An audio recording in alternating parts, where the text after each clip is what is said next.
Hello, everyone, and welcome once again to another episode of Lack of Focus, episode 23 Metas of Waves Past. I am your host, Ed Horne, and alongside me tonight for this particular intro, our producer extraordinaire, one Mr. Kris Sheriff. Kris, how's it going, my friend? Good, thanks, Ed.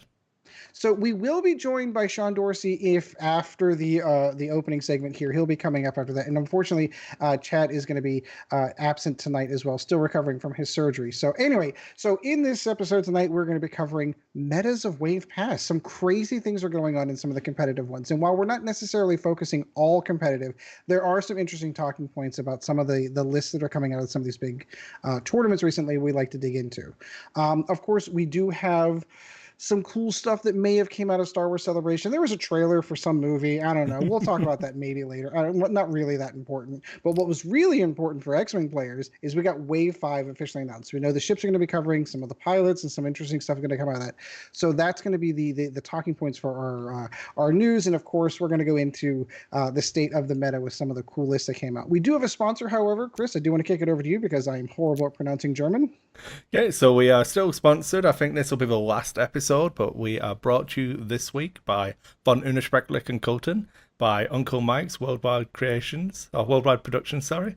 I'm so bad at this as well. There you go. I can't even do the English But you part. get the English part wrong. I get the Yeah. German part wrong. So if you are interested in a Cthulhu themed skirmish game, it is super good fun. You should check it out. I really enjoy it. I'm going to be painting up some of the miniatures. Maybe we're in coming up to May, so I plan on doing them in like the mid to end May. So I'll make sure I post some pictures of them on our blog, our Facebook page. And yeah, Uncle Mike's been doing some reviews of a different skirmish game for the Sentry Boxes blog. I'm going to steal it for the Dice Hate web page as well once I get that back up and running. But he's been reviewing the 2000 AD Strontium Dog game by Warlord Games. So if you're a fan of the 2000 AD comics, Strontium Dog's pretty cool. So That sounds really awesome. I'm gonna have to look into that. yeah, so Warlord Games make that one, and Uncle Mike's doing some writing for me. I've been editing his articles for him and putting all the pictures in and stuff. So it's a nice throwback and a really good view into Mike's personality because he's a pretty cool guy. I like him a lot. Well, cool, excellent. All right, so we've got obviously got enough to come up, but we're going to try to make this one a short one. That's an ultra honesty. There is a really cool trailer that we need to talk about. That we're going to do as a special bonus. We're going to do that as an in focus where we can just geek out and talk about Star Wars. We didn't want to front load the entire show with 1,000 of Ed's crazy Star Wars theories, so that's going to go into its own separate show. So if you do want to catch that, of course you'll be able to catch that on our Patreon page for our in focus segments. But so again, tonight it's going to be Wave 5 announcements and some of the meta stuff, and all of that's going to be coming up right after this. If you like codes, this game has codes. Just buy a code. I painted mine green. Then find a friend who also likes codes. Then you can fight codes. I'm saying the spell. Madness and death, so fun to play. You can fight codes every day. So if you like codes, we can play codes. Von Unersprechlichen Colton. Von Unausprechlichen Kulten, the game of cultish chaos. Despite what this video implies, this game should not be played by boys or girls under the age of 18. And probably not by human beings at all. Don't say we didn't warn you. If you like codes, we can play codes. Von Unersprechlichen Colton. All right, we're back, and in the flight deck, we're going to cover over some of the events we've been at. I can confess ahead of time, I've not been flying much X-Wing lately. Been a little crazy at work and just haven't had a chance to get out with all the kids. And I've got kids going to acting practice, and my son's in track, and it's just been a crazy couple of weeks. So I have fair excuses. And Sean, cinnamon buns as well, What's that? and making And cinnamon buns. In cinnamon buns, which I'm gonna have to take out here shortly. That's completely off camera cock. My daughter's making cinnamon buns as we speak, and I have to take them out of the oven because she's already in bed. Sean, I don't know if you got any games in, but I figured I'd at least give you the opportunity to kind of talk about anything because I know that Kris went to an event. He drove to an event and he got to participate in it. So if you have anything you want to cover, we should probably cover yours first because I know he's got a few things. I had three really, really bad quick games. Just testing different ways to fly my 3 fire spray list. I flew them the way I flew them on purpose just to see. I'm trying to practice rear arc play and understanding how to fly them and line rear arcs up, because I do a pretty good job lining the front arcs up, but then I just screw myself over because I don't do the rear arcs. But my son and I practiced, and I'm not going to get into the games, other than one game. I probably had the hottest dice I've ever had, and then my son had hotter dice than I did. Oh, I hate when that happens. Yeah, so I'm going to say that I'm actually enjoying the hyperspace side of this. The gameplay, because it's such a restricted format. That's what I like about it is it's taken the format down to a much more refined level of play, in my opinion. The world isn't open.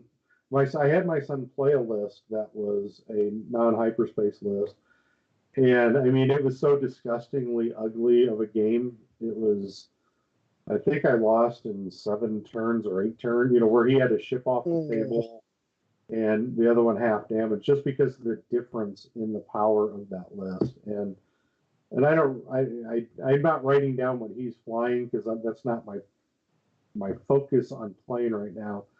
It's me just trying to fly my list against smaller ships and different ships, so that when I get in the tournaments, I have an idea what I'm doing. I'm not going to be as practiced. And for those that don't know, I fractured my spine, so I can't really stand for long periods, and it's difficult for me to even sit and do things. But I plan on playing in hyperspace. I just got to figure out a way to do it with this problem that I have, and until I can have back surgery. But bring one of those folding camping stools. Yeah, that doesn't work either. I got to have support. So you got to have the back support. Yeah, it's in my L3 lumbar. It's completely fractured from the spine. So I'm trying to figure out a way to do this with as few movements as possible. From if you recall back, a few years ago, I would always talk about the fewest choices to make in a list. The fewest actions, the fewest everything. This is literally the fewest times that I have to get up and move crap around. So that's what it's coming down for me for this one. But kind of bad timing on all of this. This happened last October, and it's kind of why I'm in and out on these shows quite often. But yeah, so I flew well. I'm going to say this: I flew well for flying 3 fire sprays against varied lists. But my focus is that rear arc, and trying to find ways to kind of do the old Aaron Bonner, where when he flew the K-wings or flew any ships that he flies that are like the 3 ofs, where you're putting one out there and then you try to keep it so it doesn't get shot again for a while. It's the replacement game, and I do a pretty good job of it, but I make errors, and a lot of it's just because I'm still not used to the medium base. That's actually hurting me a little bit, because when you think about the large base and what you can do, and now that they added 1 turns, it's not exactly the same factoring that it was with a large base. Large base, you knew it turned on the corner, where a medium base, it's not exactly like that. And so I got to get used to it. It's just, I need more reps, and I'll get that over time before the first event that I go to. But I'm not planning on winning any event. I'm not even planning on winning games and events. I just want to be competitive, so my opponent isn't disappointed. Yep, isn't steamrolling you. That's always nice. Exactly. All right, so Kris, you managed to get yourself to a hyperspace trial. I did. That's going to be a bit more of a talking point, so I'm going to just cover some other games I got in first. Sure. So I hosted Bruno from the Millennium Condor podcast. I had forgotten about that. So he was over with his wife, and him and his wife Julie and Jill were upstairs having a bottle of wine whilst we came down here and recorded a game. So that was really interesting. I played a Scum Han Solo list with an autopilot drone, which was pretty interesting. I enjoyed it. It's a good fun list. It was. I've been looking to do more de-stressing X-Wing, and that fit the build nicely. Then we streamed on Good Friday, so I played 2 more games on stream with the same list, so they'll be on the Dice 8 channel at some point as well. But you can currently find them on the Sentry Box's Facebook page if you're interested in watching those. So I don't need to go into much details, but that list was pretty fun. It's Han Solo, Trick Shot, Perceptive Co-Pilot, Hotshot Gunner, Lando Calrissian, and Lando's Falcon title. Autopilot Drone, which you can start dock or undock depending. Fen Rao with Fearless, and Banari Pirate with Deadman Switch, which I just wanted to the entire reason the entire reason the list exists is because I wanted to put that new paint job Z95 on the table, and I'm like, well, I'm not buying more of them, so I only need 1 in the list. So it's like, well, I like flying Fen Rao, he's been good fun, and I wanted to try the Falcon because I wanted to buy something different. So yeah, that's what I've been running recently. But for the hyperspace trial, I wasn't sure, but I honestly didn't think I'd be able to go to one this season because I'll be running the one in Calgary, and I'm either working, or if I'm off work, it's normally because Jill is working that weekend, so I need to be at home with the baby. So I was convinced I was off this weekend because Jill was working, and she was like, no, I'm not working. I was like, oh, okay. So I phoned up, they had 2 spaces left, so I grabbed a ticket, then tried to arrange transport there. So it was a 7-hour drive to Saskatoon, so I hopped in one of the cars that was going, and we slept on the floor of the Airbnb that they were staying in. So it was very much like slumming it to try and keep it as cheap as possible, because yeah the boiler, the hot water tank in my apartment in the UK burst, so I needed to pay £700. Oh, no, well, between £700 and £800 for that to get repaired, and then we've had Poppy to a vet twice this month because we thought she might be getting a bit of arthritis in her back leg. So paying to go and play X-Wing was pretty low on the priority list, but I did it anyway. And because of all of those other things, I was like, well, I'm not going to go and try and win because I've not really read the meta. I didn't want to go trying really hard and then be pissed off if I didn't do well. So I took my the Vader, Pure Sabak, Duchess, and Wampa list. A list that you were well practiced with. You've played it a few times. It's a list I've played the most of in 2nd edition. I mean, it's probably getting close to a list I've played the most of all of X-Wing, to be honest, because I used to change my lists all the time, and I'm a kind of player who I'll play a list for the first time in round 1 of a tournament, just try something new and figure it out as we go. Like Worlds. Yeah. I think so. Worlds 2015. I think I'd played my list before.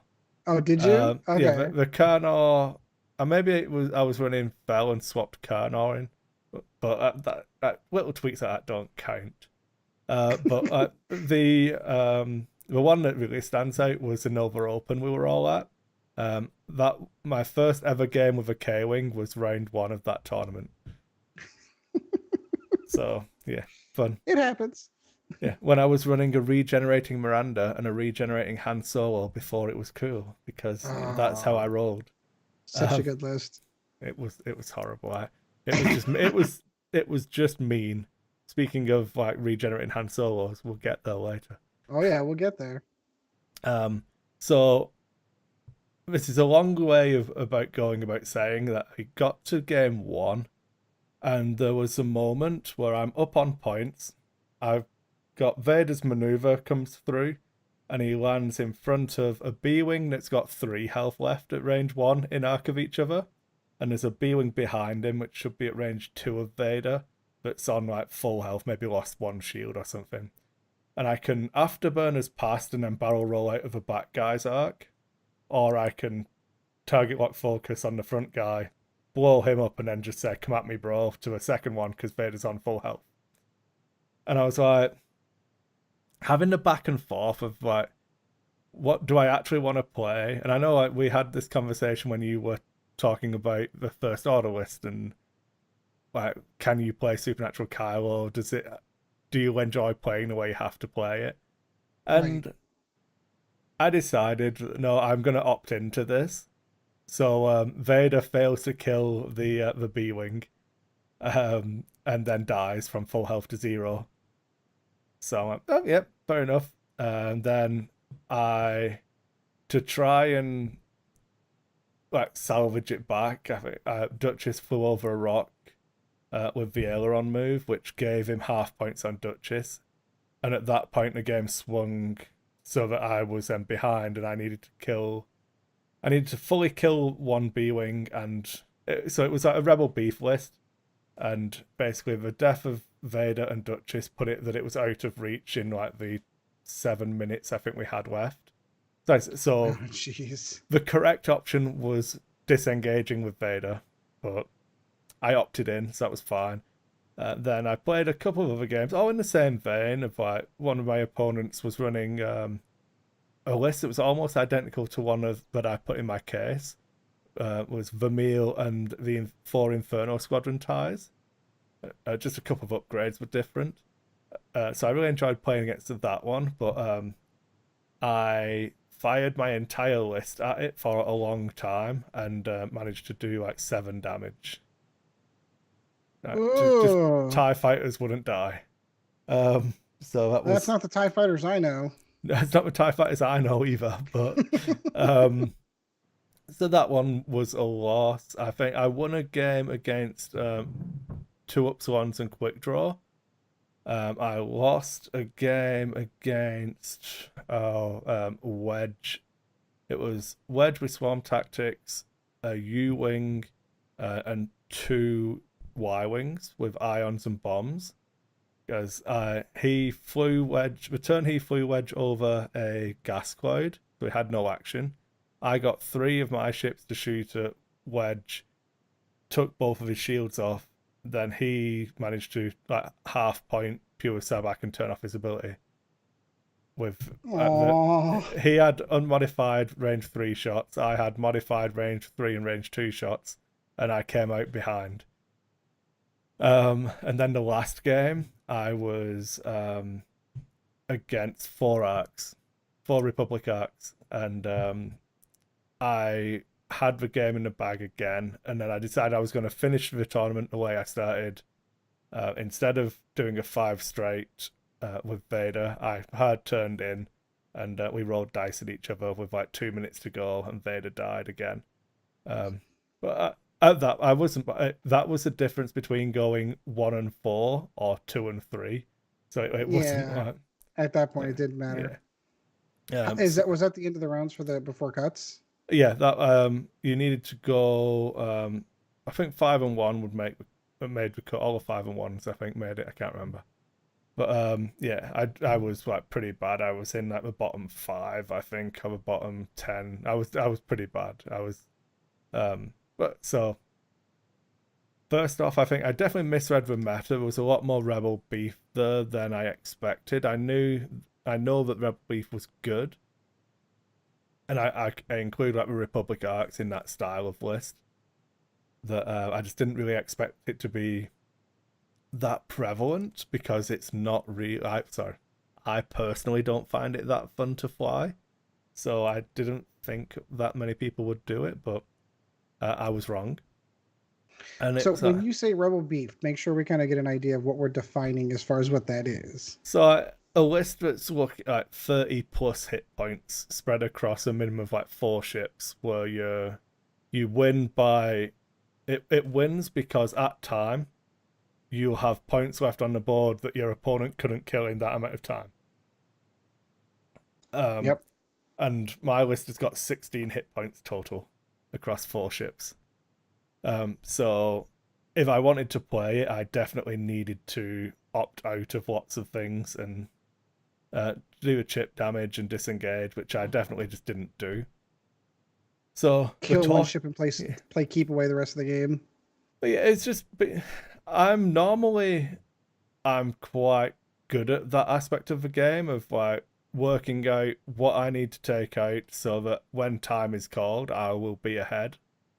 But in this one, I can point to definitely two of my games where I opted in to just rolling dice because it would be more fun.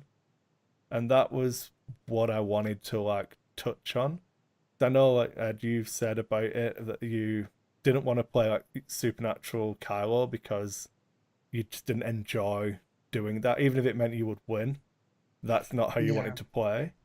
And more of thoughts on like,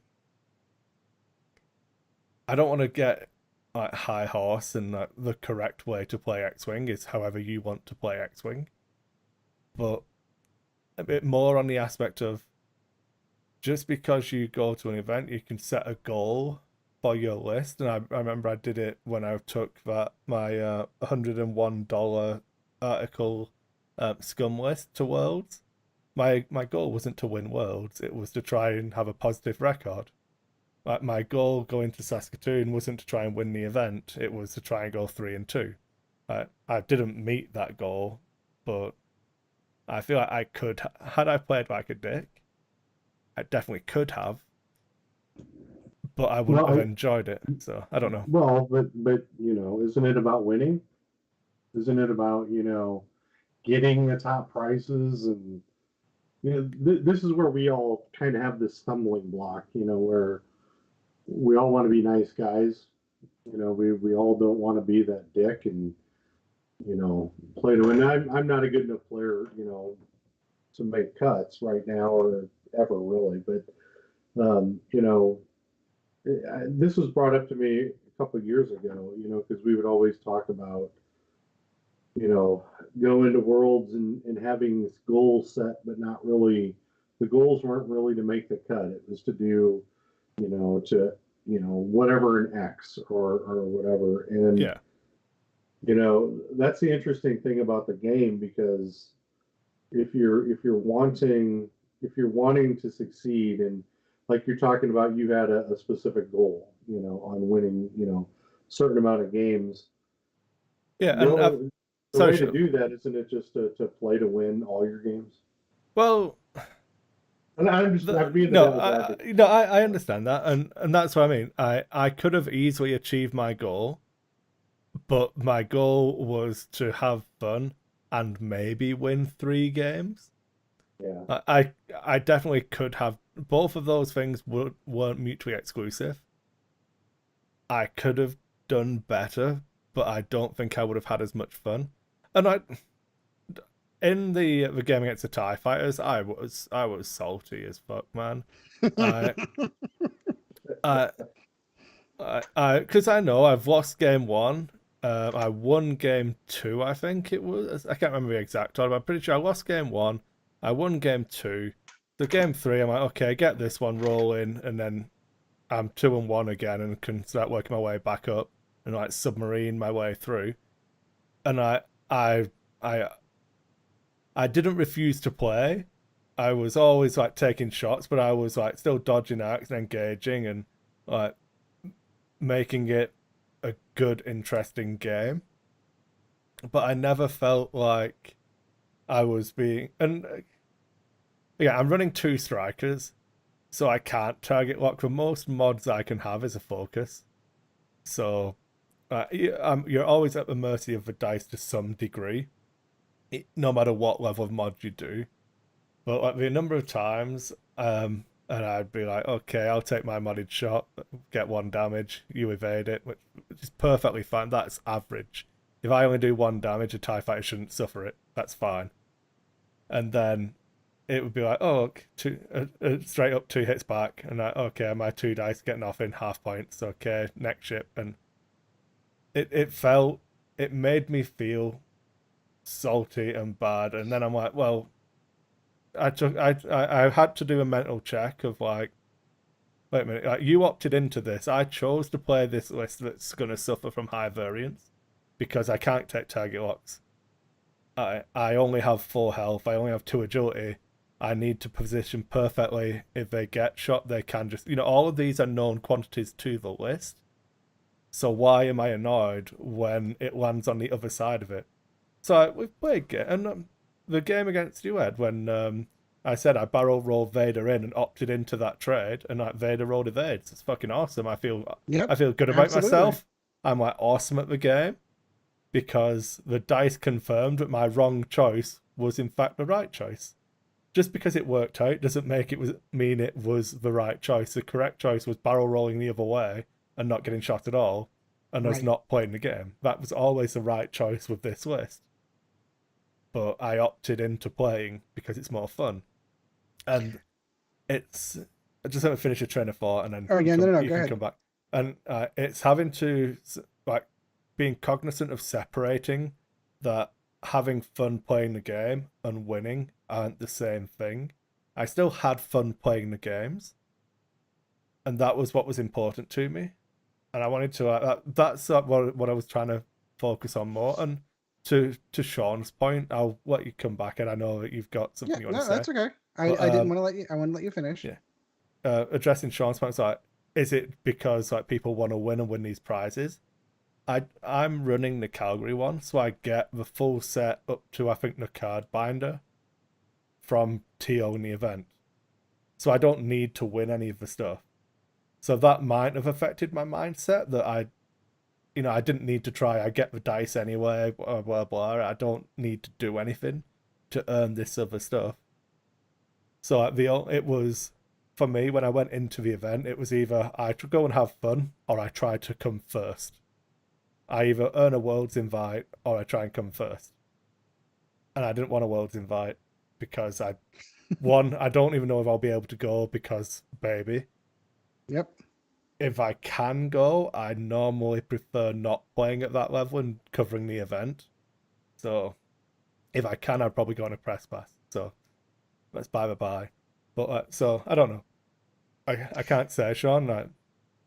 So I just want to follow up real quick because, I one of the things that I collect Legos, and so one of the things that I look at, I've always had people tell me, well, why don't you just buy the cheap knockoffs? They're the same thing, blah blah blah. Well, to me, they're not. They're not the. Yeah, you collect Legos. You don't collect. I don't collect crap. I collect Legos. Yeah, there's some cool other ones, but it goes back my thought process and what you were saying, and the going to have fun. And my point on this is, that's the difference between going to have fun and trying to win an event. If you're going to try to win an event, it's the min-max everything. If you can do it without being a dick, that's really, really a good plan.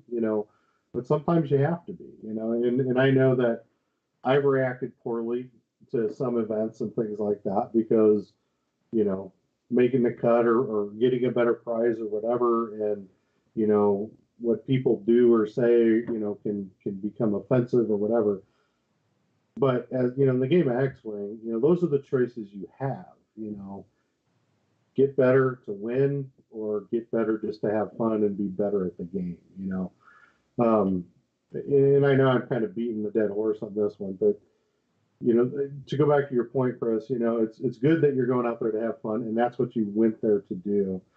As long as you don't get offended by your dice and stupid moves or your list not being able to play against those beefier type lists, things like that. Yeah. So my journey through X-Wing has been really interesting to me because when I first started playing this game, I took it from the hyper competitive mode.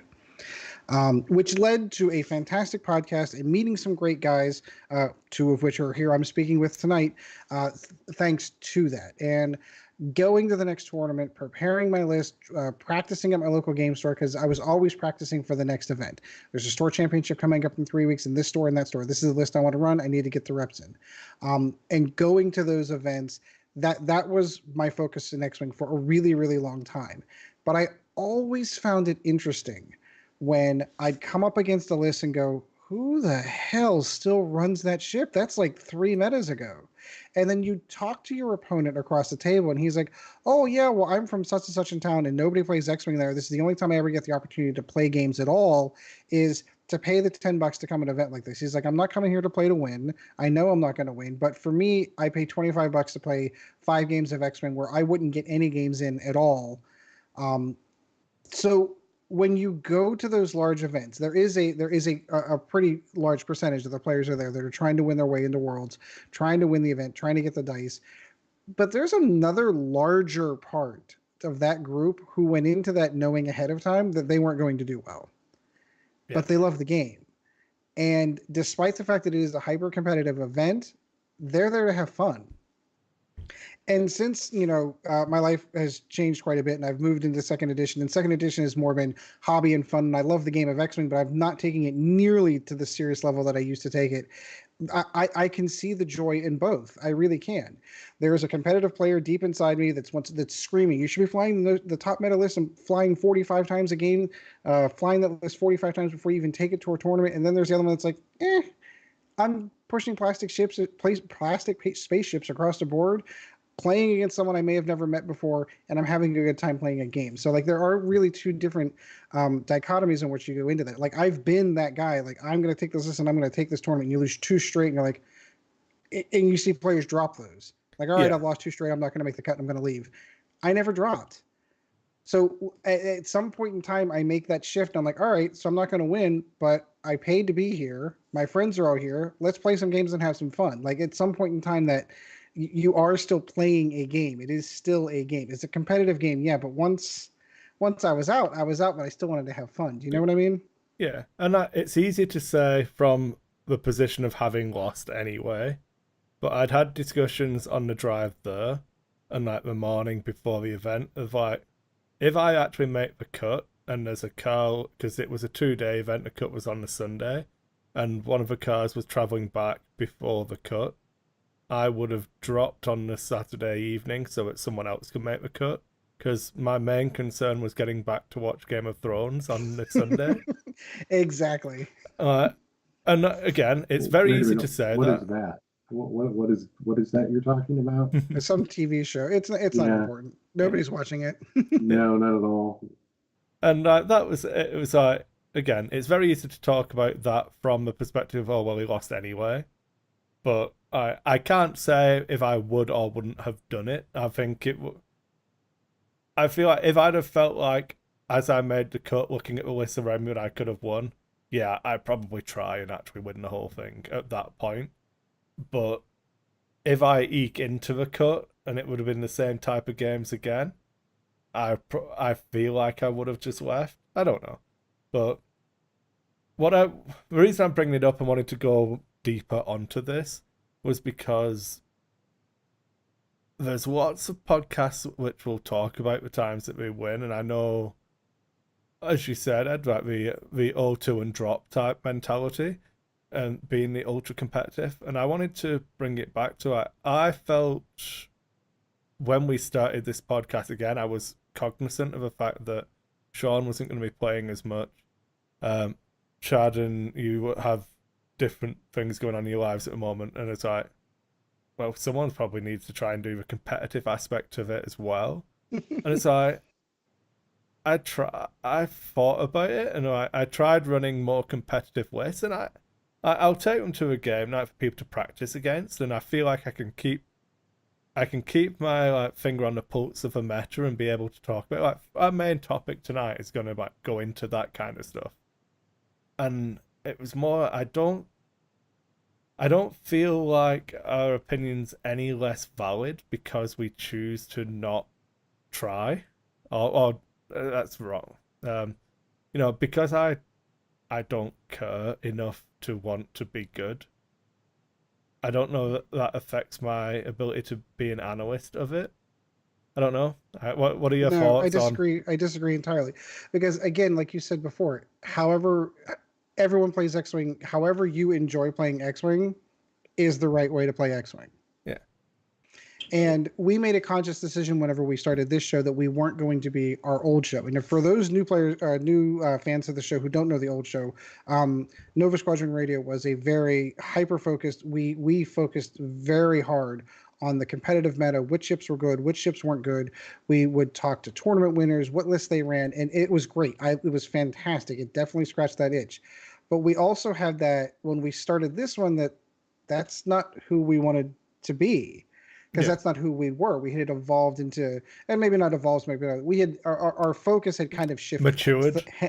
Matured might be the best way. We're getting old and crotchety, and I just want to play plastic spaceships games. And whether or not it comes into that point where whether or not I win or lose the game does not take away from my enjoyment of the game. Yeah. And I think that's kind of the point that I have reached in my X-Wing career is I enjoy playing the game. If I win or lose, I can take it or leave it. I'd like to win more. Don't get me wrong. There is a competitive player inside of me that's screaming at me like, "You're so suck at this game." Yeah, and I can understand that because I mean, my focus on the game is literally a completely different focus. From what I did before with the game to what I do now with the game, which is a lot less than I want to. But from running events to playing in events, it's a whole different mentality and a whole different point of view, and you're right. It's what you have fun with. Why did I stop running? I stopped having fun running events. I hit every goal I needed to do. I TO'd Gen Con in 14. I was the first volunteer, if you want to call it, for X-Wing at Worlds in 2014 before they started their new system. I was the first volunteer judge, we'll say, at Worlds back then, and those were the levels. And then I got to run U.S. Nationals, which was an amazing time. And it was, the first tournament where I didn't have anybody, first large tournament where I didn't have anybody saying, where I didn't have anybody kind of setting rules for me. They were all my rules, with the exception of the restriction for the cut. The cut would be a top 64 single elimination bracket type cut, and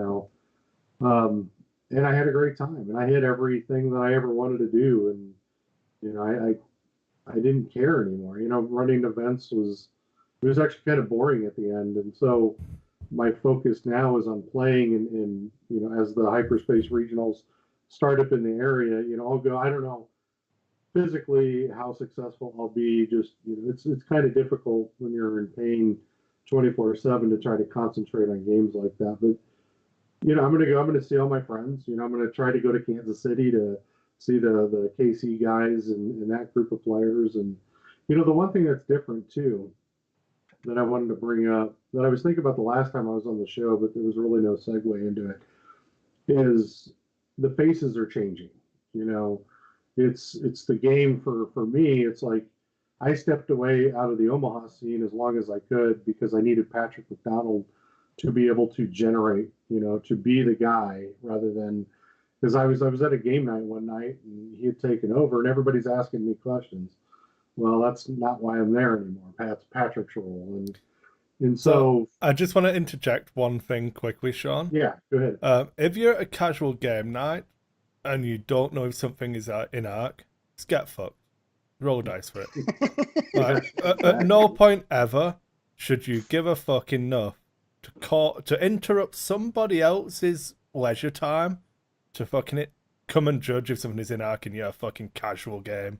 You absolute cretin. Oh yeah. The second place to that is the guys that are timing their games.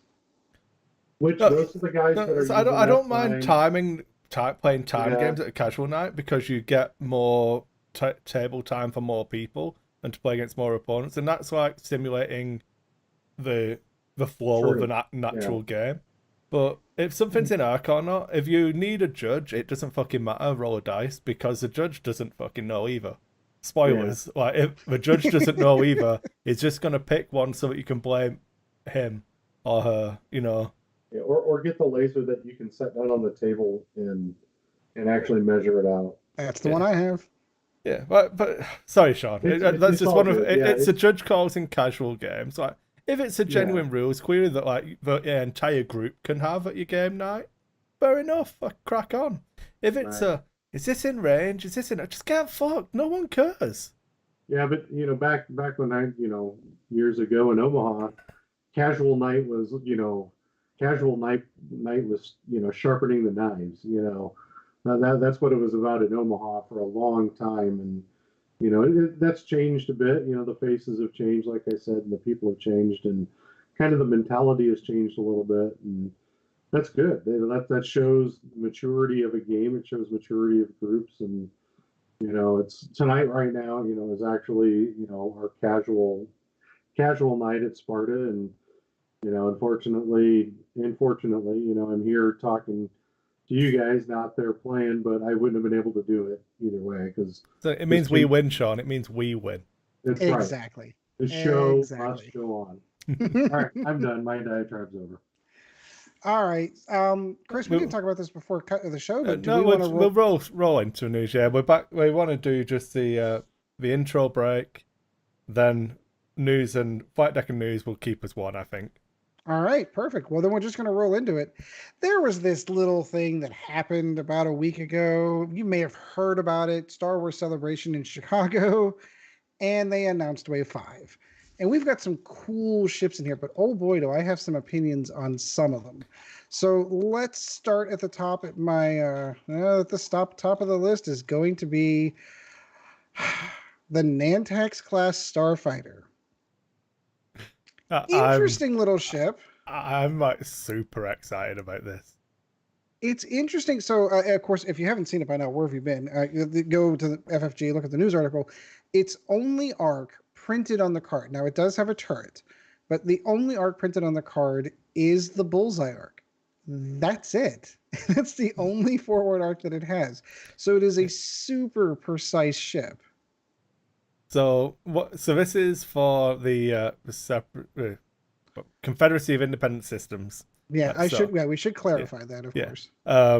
So one, you have an ace. You have an Initiative 6 pilot. So always a good start. I'm in because I want to fly more droids, but I also like pretending I'm good at the game, moving last when I can see everything. So I'm in. I'm super in.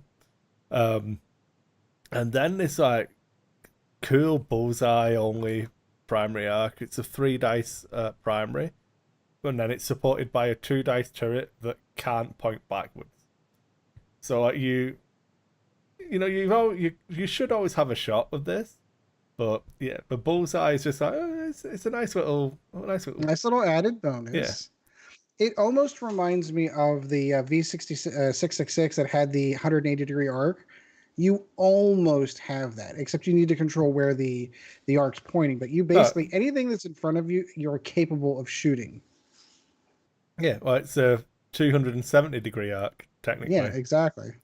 Just can't point backwards, especially if you're going at I6. So it's worth mentioning how the actual arc rotates, because the only actions on the action bar are focus and evade. So if you want to rotate the arc, you have to tractor beam yourself. So you suffer a tractor token. That's right. I forgot about this. Yeah, so you suffer a tractor token, and then you can rotate your arc, but not to a rear. So that means you can give yourself -1. So stat block is 3 dice for the bullseye, 2 dice for turret, 3 agility, 4 hull. So you tractor beam yourself, you go down to 2 agility, but you get a barrel roll or a boost straight, and you get to pick because you assign a token to yourself. So that's like really interesting, and it's not an action. So you can basically double action on this one. Yeah. And one of the other, just to get into one of the upgrades, it looks like targeting computer is returning to the game, because it appears to be there's something that has the same art as targeting computer, and it says computer, and it gives you a target lock action. Yeah. So I mean, spoiler alert. I mean, if I'm wrong, I'm wrong, but I think that's targeting computer returning to the game. There's a lot of text on that card. There is quite a bit of text on that. It would be impressive if all of that is just flavor text and it literally does nothing. It's just the requirement is whatever, and it just gives you a target action, because that's what's on the card. So if that is all just flavor text, I will applaud FFG, because that'd be a genius play. But, it would be pretty amazing. And it actually looks like it might be. Yeah, the font looks like it might be that italicized, italic. I think it. The italic text maybe. Which is cool. It gives the ship a target lock. my concern about this ship, and it's not I will never play the Separatists ever, but I don't know, Sean. You would like the double infiltrators. It's one less ship to move. Yeah, It is. For me though, the problem is the dial doesn't have a one straight. It has the issues that make me a crappy player. Yeah, it does have a hard one though. Yeah, I get that. I'll do the dial quickly. And I fly A-wings like shit too. So it's the key here is going to be cost on this stuff. Because you're talking, this is a very limited style of ship. This is definitely not my style of ship play. No, it's definitely interesting what you can do with it, or potentially can do with it. Right, but the shenanigans are too much for me. You really have to sit there and plot everything you're going to do out. Now, with some good supporting ships around it, of course, this could be a tough ship to fly against, though, too. Yeah. The one thing I'm sad about is that Chad's not here, because this is a nice small base ship with a 5K. So yeah, exactly. He would have liked that. Yeah, so it's got the hard ones, which are white, the one banks, which are blue, 2 hards are white, the rest of the 2s are blue. It's got the 3, it looks like the 3 sloops. The 3 hards are white, and then the 3 banks and straight are blue. So all the banks are blue on this thing. Then the 4 straight, 5 straight, and then the 5K. So the dial seems fine-ish for the type of ship you'd expect it to be. But you got to remember that after every one of those moves, though, I tried to beat myself. And it's a 3 agility ship too, which is going to make it a sort of semi-survivable ship, and then 4 hull. That's not a bad deal. Yeah, it's Fang Fighter. Yeah. So there's an additional piece to this though, and that is the Nantex class starfighter talent alone called Ensnare. Yeah. So at the end of your activation, if you are tractored, end of the activation phase. Yeah, end of activation. With perfect knowledge, you get to do this. The perfect knowledge you get out of this one. If you are tractored, you may choose one ship in your arc, rotating arc, your turret arc range at 0 to 1, and transfer that tractor token to them. Yeah. Meaning that you can barrel roll them off. So after they have moved and gotten perfect position on you, you can go like, oop, you're going over there, and now I'm out of your arc. It would be a real shame if at initiative 6 you could move. Then tractor yourself to barrel roll into range 1 of someone, rotate your turret to point at them, then ensnare them to barrel roll them into your bullseye arc. Oh, that'd be such a shame. It would be a shame. You know how I went down to agility 2? Surprise! Back to 3 I don't again. Need to roll green dice today. Yeah. No, this looks like it's going to be super good fun. I'm hoping that this is cheaper than the Fang Fighter, because that ability. Oh, I hope so. It has to be. I think the Fang is probably the best thing to compare it to, but it doesn't have boost or barrel roll. It has the self-tractoring thing, which is obviously worse because you reduce your agility. Doesn't have a 3 dice primary. It has a 3 dice bullseye, but then it has a turret, so that might be a wash. But if it's cheaper than the Fang Fighter, I'll be on board with it and a swarm. But what I want to be able to run is a minimum of 4 vultures, a Belba Lab, and 1 of these. Then if I can run, that would make me happy. If I can only get this, a Belba Lab, and 3 vultures, I'll be a little bit sad. All right, so we're going to move on to the BTLB Y-Wing. This one's from the Clone Wars, of course. I'm looking forward to this. Is going to be for the Republic. This is basically the Galactic Republic equivalent to a standard Y-Wing, with one exception that I'm not sure how I feel about, because it does have well, no, not necessarily that. It does have a pilot skill or a pilot skill. Oh, I know where you're going. Yeah. Who is it? It's Anakin Skywalker. Anakin Skywalker. Anakin flies every ship that Republic has, or at least he should. So here's the problem with that. if Anakin is the Initiative 6 for not one but two ships, first of all, he's getting into Sabine territory where he's everyone's favorite pilot. He's going to be in the Naboo Starfighter. But he is everyone's favorite pilot. He is everyone's favorite. The problem is if he's the only ace in Initiative 6, it makes it really difficult for a Republic list to run aces, both at Initiative 6, because you can only run one Anakin Skywalker. Oh, it would really suck if, like, Separatists came out and didn't have any Initiative 6 for ages. And, like, Republic players are going, oh no, my second I6 pilot is only the same one. Oh no, Crimea River Republic scum. All right, if you compare Republic versus the Separatists, okay, I see that. Agree. But we're talking about, and we've had this conversation, how extended is X-Wing. And if extended is X-Wing, there are a lot of other pilot skill 6 pilots out there to contend with. Are there, though? What? Okay, give me the Rebel Initiative 6 pilots. Wedge is the first one off the top of my head. Yeah. Han for the second. Han for the second. And I think you're done now. Stop talking. Do you want the Imperial ones? Suntir and Vader. Yeah. Anakin. Yeah, and you're done. Do you want the scum ones? Fen Rao. Yeah. And Han. Yeah. Oh, so Fen Rao might be 6 in the Sheafapede. I'm gonna have to check that now. I might have lied. Oh, good point. There we go. Sounds like an extended problem, man. I can't believe I'm still on board with hyperspace. We had a great commentary critique of the show after we did that one, and it was the gist of it was, the piece of that was at least directed in my direction was that you made the wrong comparison to Magic. Made the wrong comparison to Magic, and this is the way that the game is genuinely played. And I conceded that point. That's absolutely true. It was my own personal misconceptions of what I wanted X-Wing to be. They do have Fenro as well, the stupid rebels. They get more. See? But so maybe you're making your point. Maybe you're making the point for me, because I saw that originally and went, well, why is Anakin in... Okay, if Anakin would have been a 5 at this, okay, and they'd have put another pilot at 6, so at least I can run 2 pilots. Not that you would want to run an Initiative 6. What I would say... So there you go. All right. Anakin being in the Initiative 6 Y-Wing is literally a waste of one side of the cardboard. Yes. Because shall we look at the dial of this Y-Wing? Do you remember 1.0 Y-Wings?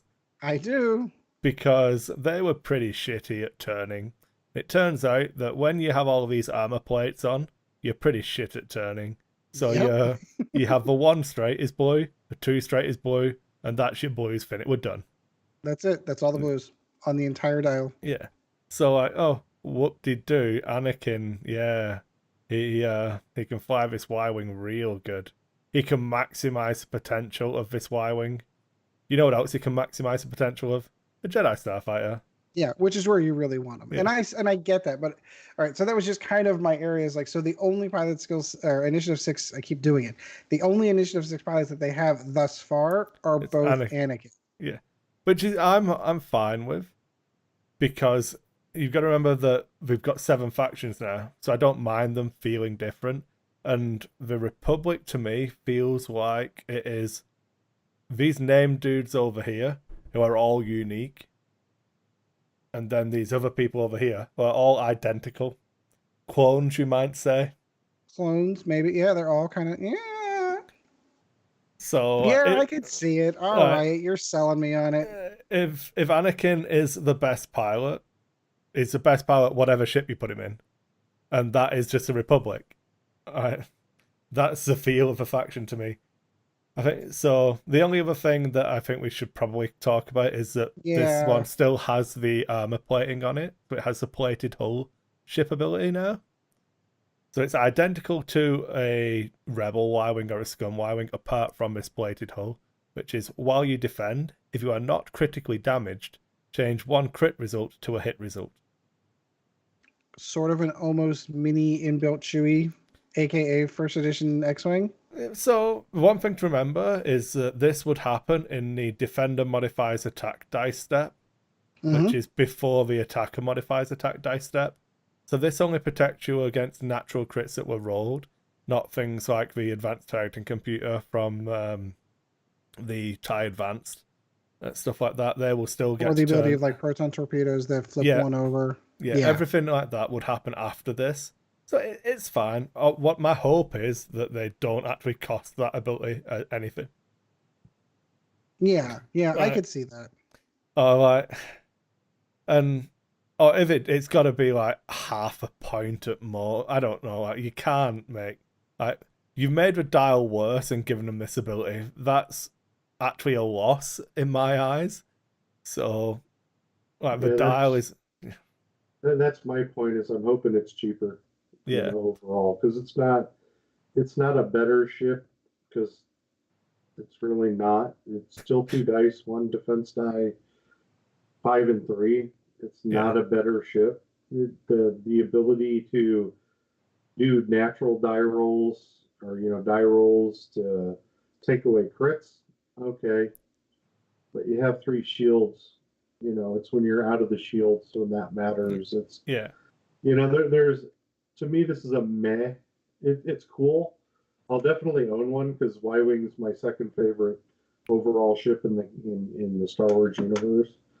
And I happen to like the design. It's really cool. Yeah, it does cool. have the like the bulbous like bubble turret and everything, and it's I'm in on Republic. I'm in on all 7 factions. Why am I lying? Yeah, get over it, Chris. You're in on all of them. But I'm gonna get at least 2 of these, I think. One other thing I did want to point out about the spread is this has got a C3PO card in it. Yeah, I saw that. So are you giving this Y-Wing a crew slot? I would say so. I would say because, so. It looks like he adds a calculate token. Yeah, or is 3PO gonna be a gunner for the Republic? Because I'm pretty sure there is an episode where 3PO's a gunner of. So I thought it was an Arc 170 from memory, but I'm pretty sure there's an episode of Clone Wars where 3PO has to like man the gun of something, and it's fucking hilarious. Oh my god, that would be amazing. That would be amazing. So yeah, no, we'll have to I want 3PO gunner Republic only. The only thing I will say about the spread for Wave 5, FFG is usually really, really good with coming out with good. You can actually be able to like zoom in a little and read some of the text and kind of guess. And these ones are at such a high level that it's difficult to read some of the cards and get an idea of what they do. It's almost as if they've blurred them a little bit. Almost. It's almost like they've learned a lesson here or two. I believe the crates call it NDA vision. Yeah. So, awesome. this random Reddit post that breaks down what people think all of this stuff does. They think this is what it says. All right, so moving on to our dear friends, the Rebels. The Ghost has been re-released, re-sculpted, and will be coming with a sheathipede instead of the standard Phantom shuttle, able with the ability to dock. So there's so much new in this sculpt. I can't even begin. First of all, it looks like the stand is different. I'm an absolute sucker for this, man. I'm like, the ship inside a ship thing. I sold all of my X-Wing at the end of 1.0 and then bought back what I wanted to fly. And I bought a Ghost, sheathipede, and an attack shuttle. Not because I have any plans to fly them, but because they're cool. Well, so literally, it's just sat up there. But now, it's also the memory of your worst loss in Omaha too. Was he flying the Ghost? You were flying the Ghost. Oh, was that running Ghost Han? I can't remember. Yeah, it was. You just got vaporized. The Ghost got vaporized in like. That's why I don't remember it. It was dead so quick. Erased it from memory. I was about to turn and point mine, but I forgot I put mine in my case because I want to fly it at some point. Yeah, I'm definitely getting another one of these because undocked Phantom is cool. Yeah, absolutely. Yeah. Interesting choice to go with the sheathipede instead, but I'm curious if it was a molding, like not sure how they're going to get the folding wings on the Phantom shuttle kind of thing. And I guess the sheathipede is the more up-to-date shuttle that belongs with the Ghost. Yeah. And then what you can do is, because I believe a sheathipede is a captured separatist ship. So then you can release a different paint job of a Sheathapede for Separatists later down the line. That'd be kind of cool, yeah. So we have seen some pieces. We've only seen a piece of the Sheathapede itself, and they obviously showed Ezra in that. So it comes with obviously it comes with a coordinate, has to coordinate and a focus. Ezra himself has a 2 forward and 2 back primary arcs. It's the same. All of the cards in this are actually reprints. We can blast through the rest of it, to be honest, because it is all just reprints of what comes in conversion kits and stuff that was already in. That was the other disappointment, and I wonder if that was by design, because as we start going into some of these pilots, I'm like, oh, there's nothing new. We know all of these pilots and what they do. Whilst we're going through them, I believe it was Dion or Ryan Farmer asked in one of the panels for the X-Wing stuff about trying to draw out more information about these potential pilot packs, and they weren't as dismissive. I don't think they didn't give a date, but they're definitely something that they're looking at. I can't remember. There was like some pilot that he referenced that it would be cool to do this, and just add in pilots and things. So yeah, so they didn't quite directly confirm it, but they didn't directly deny it. Yeah, either. So at Adepticon, we weren't sure if Alex's thing was a slip of a tongue or a misstep, but they didn't then deny any of it. So a soft confirmation, maybe. Yep. They didn't say no to pilot packs, so that's why all of this stuff being reprints. So yeah, I didn't know if you wanted to blast through the rest of it though. Sure. Real quick, one last thing on the Ghost before we go. You get your maul. You can stop. Yeah. Get off everyone's back now. You just have to go and buy a $50 ship for it. That's all. Yeah, instead of the price, it didn't even instead of a conversion kit. Yeah. Yeah, you have to go and buy a $50 ship for it. Again, you're right. We can't blast through the rest of them. The Inquisitor tie is coming out for the Imperials. Nothing new. Nothing we haven't already seen. The ones we're about to hit now, I'm tied on my mahness for them. Yep. So I did a quick YouTube video on it last week, I think, or earlier on this. Well, we're recording on a Tuesday randomly, so I've already done a video on this. It's not randomly. You're going to go watch Endgame. Yeah, tell the people the truth. You've got an Endgame. You've got Endgame issues, and then you're be honest with our fans. I can't not go on the internet, and I also can't not watch Endgame. So, yeah, we support you. Yeah. So one of the people, again, I fail to consider people who've never played X-Wing before are new with second edition. It's like, well, I don't have a TIE Advanced prototype. Right. So you can be mad about it, but I would at least think everyone should own one if you plan on flying Imperials, because a blue hard one is pretty interesting. It's super interesting. The platform is still garbage at the moment with its current points level, but the blue hard one is really, really interesting. Yes, absolutely.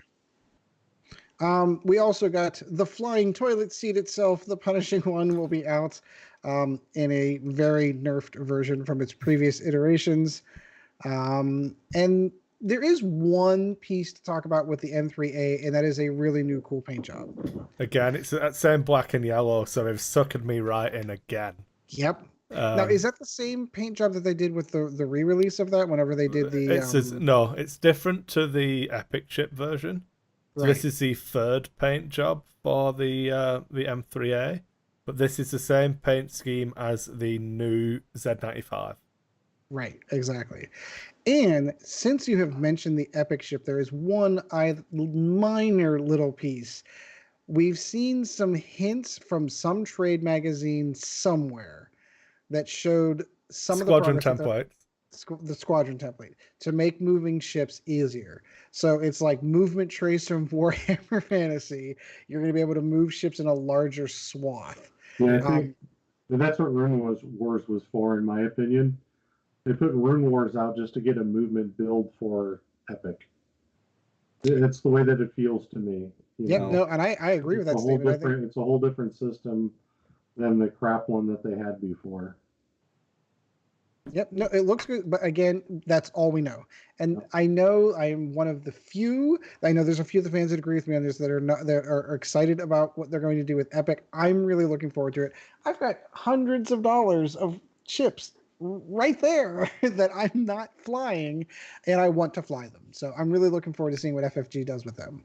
So anything else we want to go beyond that, or can we kind of move on to the main topic after that? The punishing one is interesting because the ship title card is hidden. Yeah, but we already know what it does. Well, so I think if you read the actual article, reprints of 3 pilots join Dengar in the pursuit of profit, while 12 reprinted upgrade cards give the new players plenty of options. So I literally don't think there's anything new in it. If you count like through the card spread and everything, I think it's literally. No. It's 13 cards if you include it. There's 4 pilots and 8 of the other cards. So this might be something different. It would be interesting if it was, because at least it'd make it, something to hold on to. Yeah, I will concede. I hope that it is, because I didn't buy a Striker expansion because there's nothing new in it. I bought the Z95 and threw all of the cardboard away because I literally just wanted to ship. So, I mean, that's why I'm really on board with these card packs. I hope they do them, because I feel like I'm buying product for very little. This feels worse to me than buying epic ships and then not really using the epic ships and just using the cards. As stupid as that sounds. Yeah, like I don't mind having the epic chips up on my display and everything. But when I'm paying 25 Canadian or whatever for a small base ship and like literally throwing away everything that isn't the ship model, that feels yeah. Yeah, that's me anyway. I'm done. Yep. All right, so that's going to do it for the news. We're going to go ahead and take a break here, and then we're going to move on to the main topic, which is going to be covering some of the more competitive meta stuff, and that's going to be coming up right after this.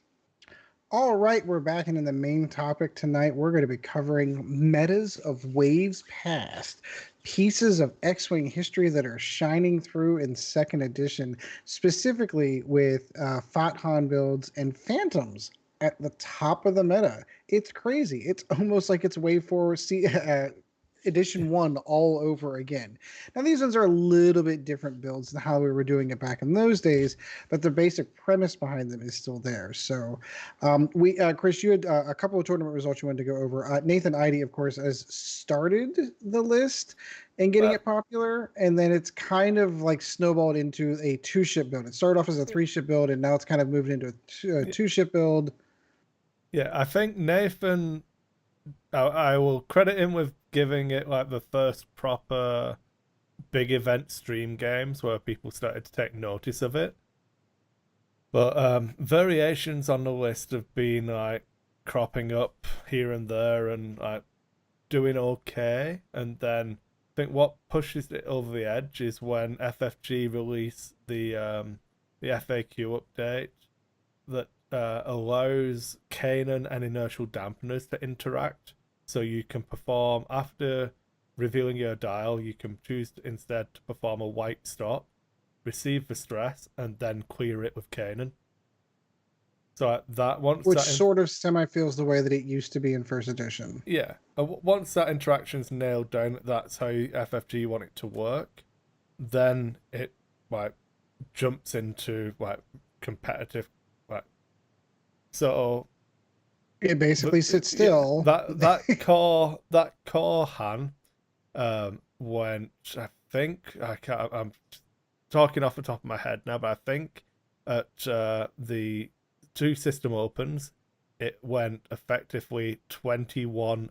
Or something like that over some events.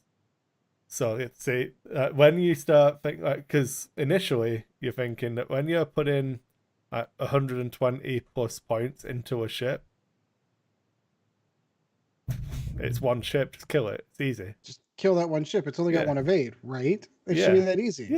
But let me lay out some scenarios for you, and at some point we probably should try and do a vassal thing on this and do maybe an in focus or maybe even play a game. It's funny you mentioned that because I'm sitting here building a list as we're talking about it. So like the core of the list is Han Solo. Then you need to have inertial dampeners, Kanan Jarrus, and R2D2 crew. That's the core components to the list. As we move into what Jake Mooney was running, you get into adding Luke Skywalker. So I believe Jake Mooney. It's because he flies Jake a lot, but he's called Jack. So he's been flying Han and Jake for a very, very, very, very long time, making world cuts with it. So Jack Mooney is an incredible player with this archetype. So a lot of people have been not wanting to talk about the list because they feel like it's taking away from Jack's achievements with the list, which I think you need to have some form of cognitive disconnect to not be able to do both things at once. Like Jack's achievement's still awesome in that he went undefeated all the way through Swiss at a 562 or 552 player event. Then went through a 64 player cut. 64 player cut. I say it one more time. A 64 player cut. I mean, that's a ton of games. Yes. Fuck, not flying your Falcon off a table after that many games, but just through sheer fatigue, isn't it? That's what I would do because I'm terrible.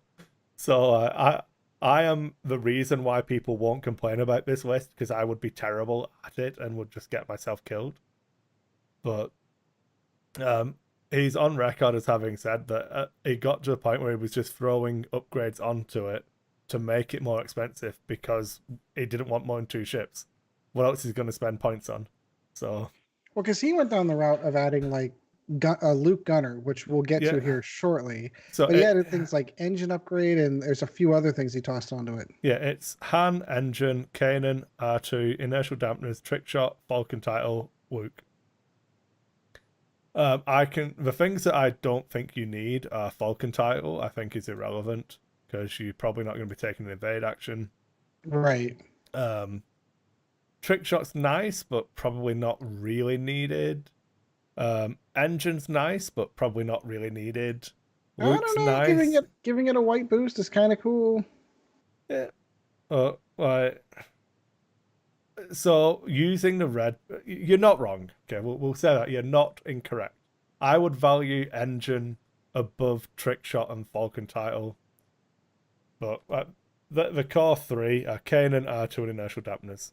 Yes. And once we start thinking about this, we'll break it down like this.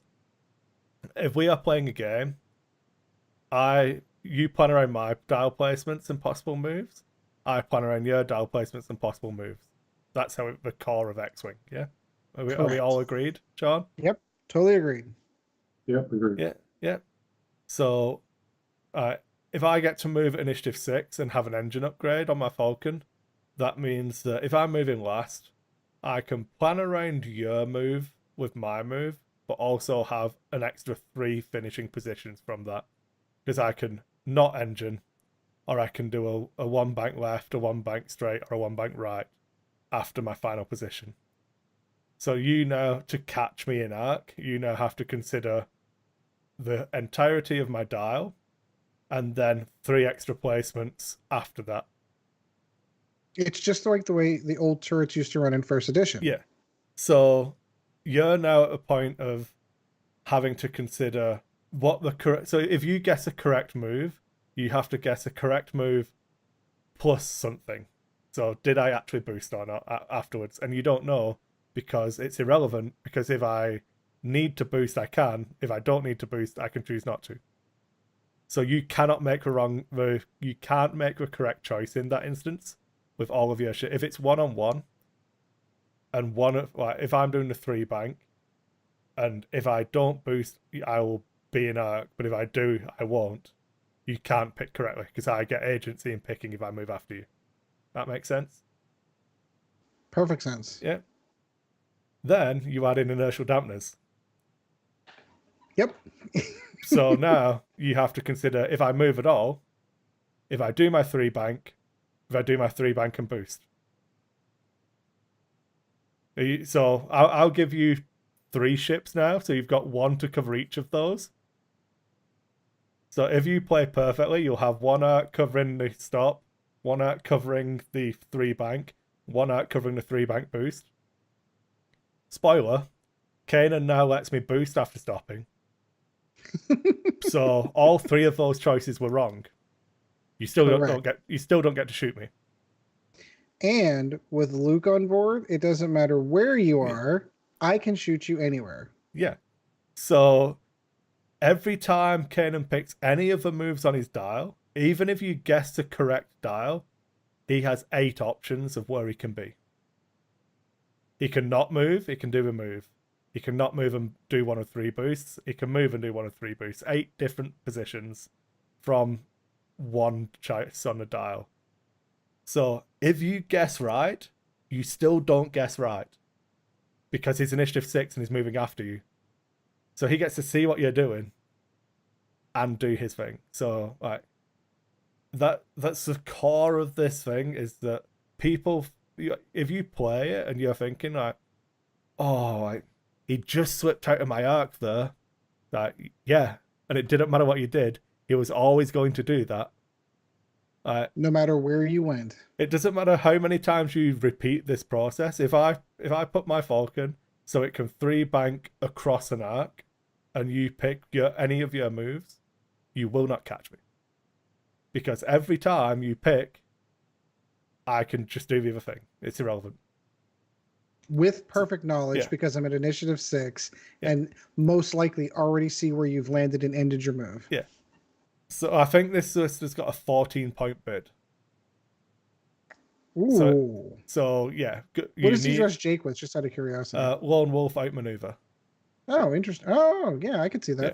So Jake sits in one corner doing a 1 hard. Just over and over again, because that's not fortressing. And Han just does hand things. So let's say you have 4 ships. So you can cover the stop and boost, the 3 bank, and the 3 bank and the boost. You actually get to shoot me, okay?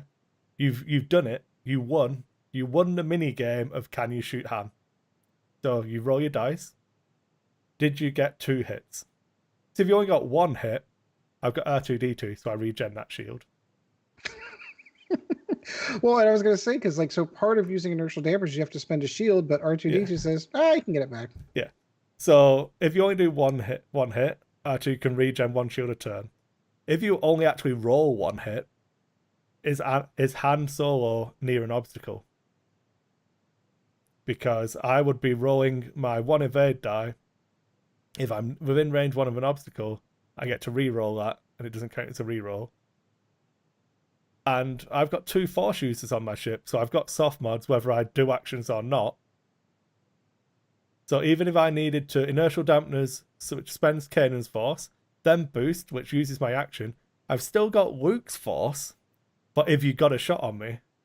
So with your 1 shot, I've got a soft modded die with a reroll to try and ignore that hit anyway. So now it's not if you did 2 hits, it's did you do 3 to do meaningful damage to me. And then surprise, motherfucker, it's a 75-minute game. So because this is one of the things I haven't paid attention to. So you can use force tokens off of upgrades like that as if they're soft mods. So force tokens on upgrade cards do not belong to the upgrade. They get added to the ship as a force pool.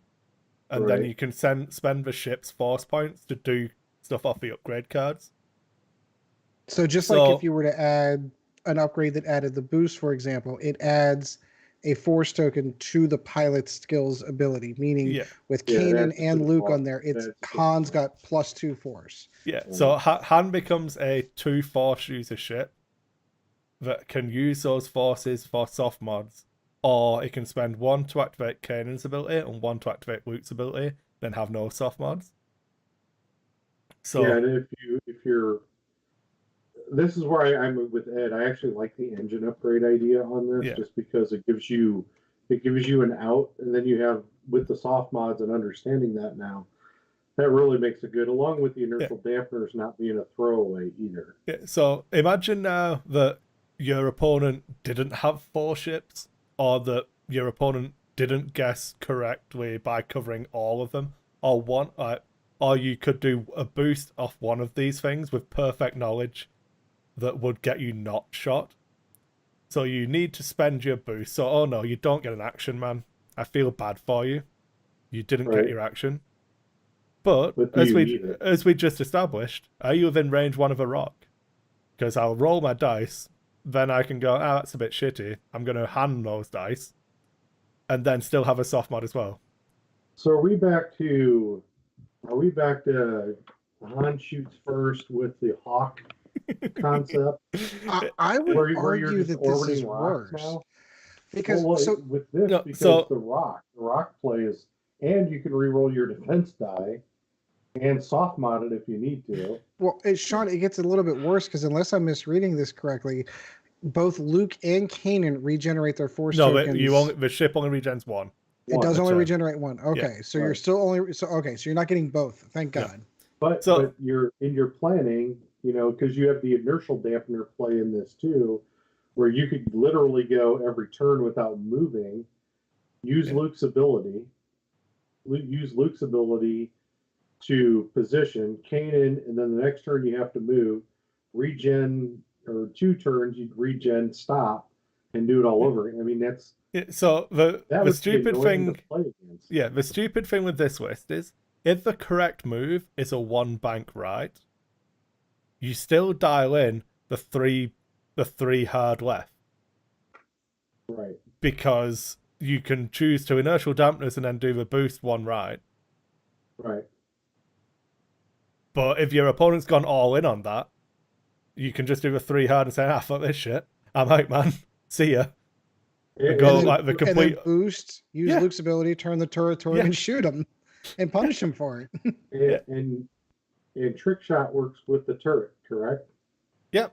As Yep. long as the closest to, so with the turret, as long as in that turret arc, the closest point is obstructed, trick shot still triggers. And you want to be, because you're Han Solo now, Yep. wanting to play in the asteroid field. Yep. So you're So now taking all the now big it's rocks. You're correct. This is now worse because Jake can actually be a hammer. Where the So, Hawk was never. yeah. As soon as people actually commit onto Han, Jake gets to come out and play. Right. If they actually try and turn onto Jake, spoiler, it's an A-wing. Yeah. And it's Jake. So he's got Lone Wolf. So if you choose to, okay, fuck you, I'm not playing this game. Trying to kill Han's stupid. I'm going to go after Jake. So, okay, well, Jake's got Lone Wolf, so as long as you're not near him, I get to reroll one of my blanks. Sorry, as long as Han's not near him. And then I can 5 forwards boost and focus myself. Right. Because I'm Jake. This is so in the world of Fantasy Flight, they saw that Kanan and dampeners are a good thing to have. But so I think my point what I wanted to touch first would be, would you have played this list in 1.0? Oh my God, yes. Yeah, this would be even better in 1.0. Even if you had the current way turrets work on this list, I think this list stands up in 1.0 matters. Yeah. And if the answer to that question is yeah, I kind of agree, sort of. If you're anywhere in the ballpark of this being remotely viable in a 1.0 meta, I feel like you have to think it's wrong in a 2.0 meta. So really quick. So I'm going to point this out, and I'm sure you've thought of this, but you're putting a 26-point Luke Skywalker on a ship and still getting potentially a 15-point bid if you don't put the Falcon title on.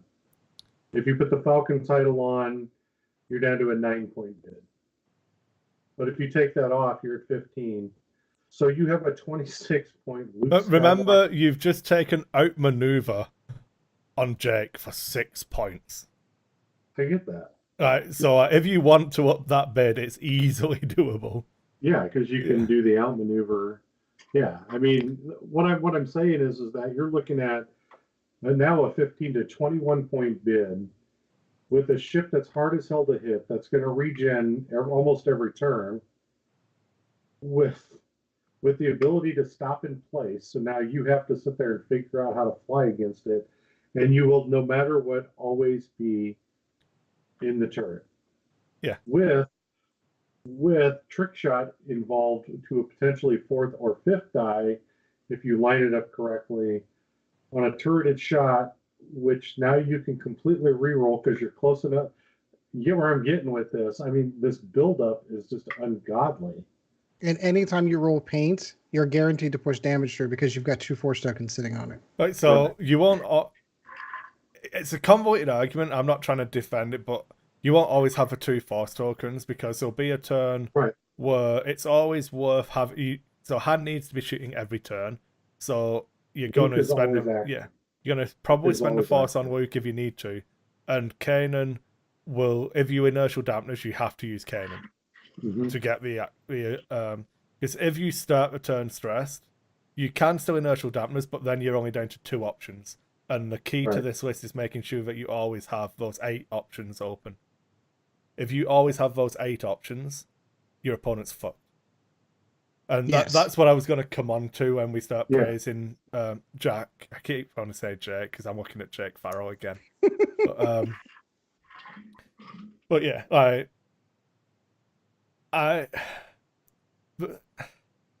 it's really hard for me because it's a 2-ship list. And I honestly think 2-ship lists are extremely weak in the current meta. Should be. Yeah. Unless one of them is basically unkillable. But that's it. When you add in the fact that you have 75 minutes to do this.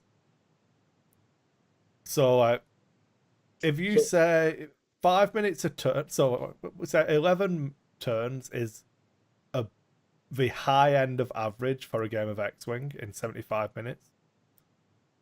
So Han can probably not get shot for at least 3 turns. So right now, this is an X-Wing 2.0 list, correct? Yep. Think about this. And when Wave 5 releases, this becomes a hyperspace list. Yep. So now, in hyperspace, you're flying Han Solo and Jake with this setup because it's all going to be legal. So Jack Mooney won a hyperspace trial. Let me pull up how many players it was. It was 52 player hyperspace trial.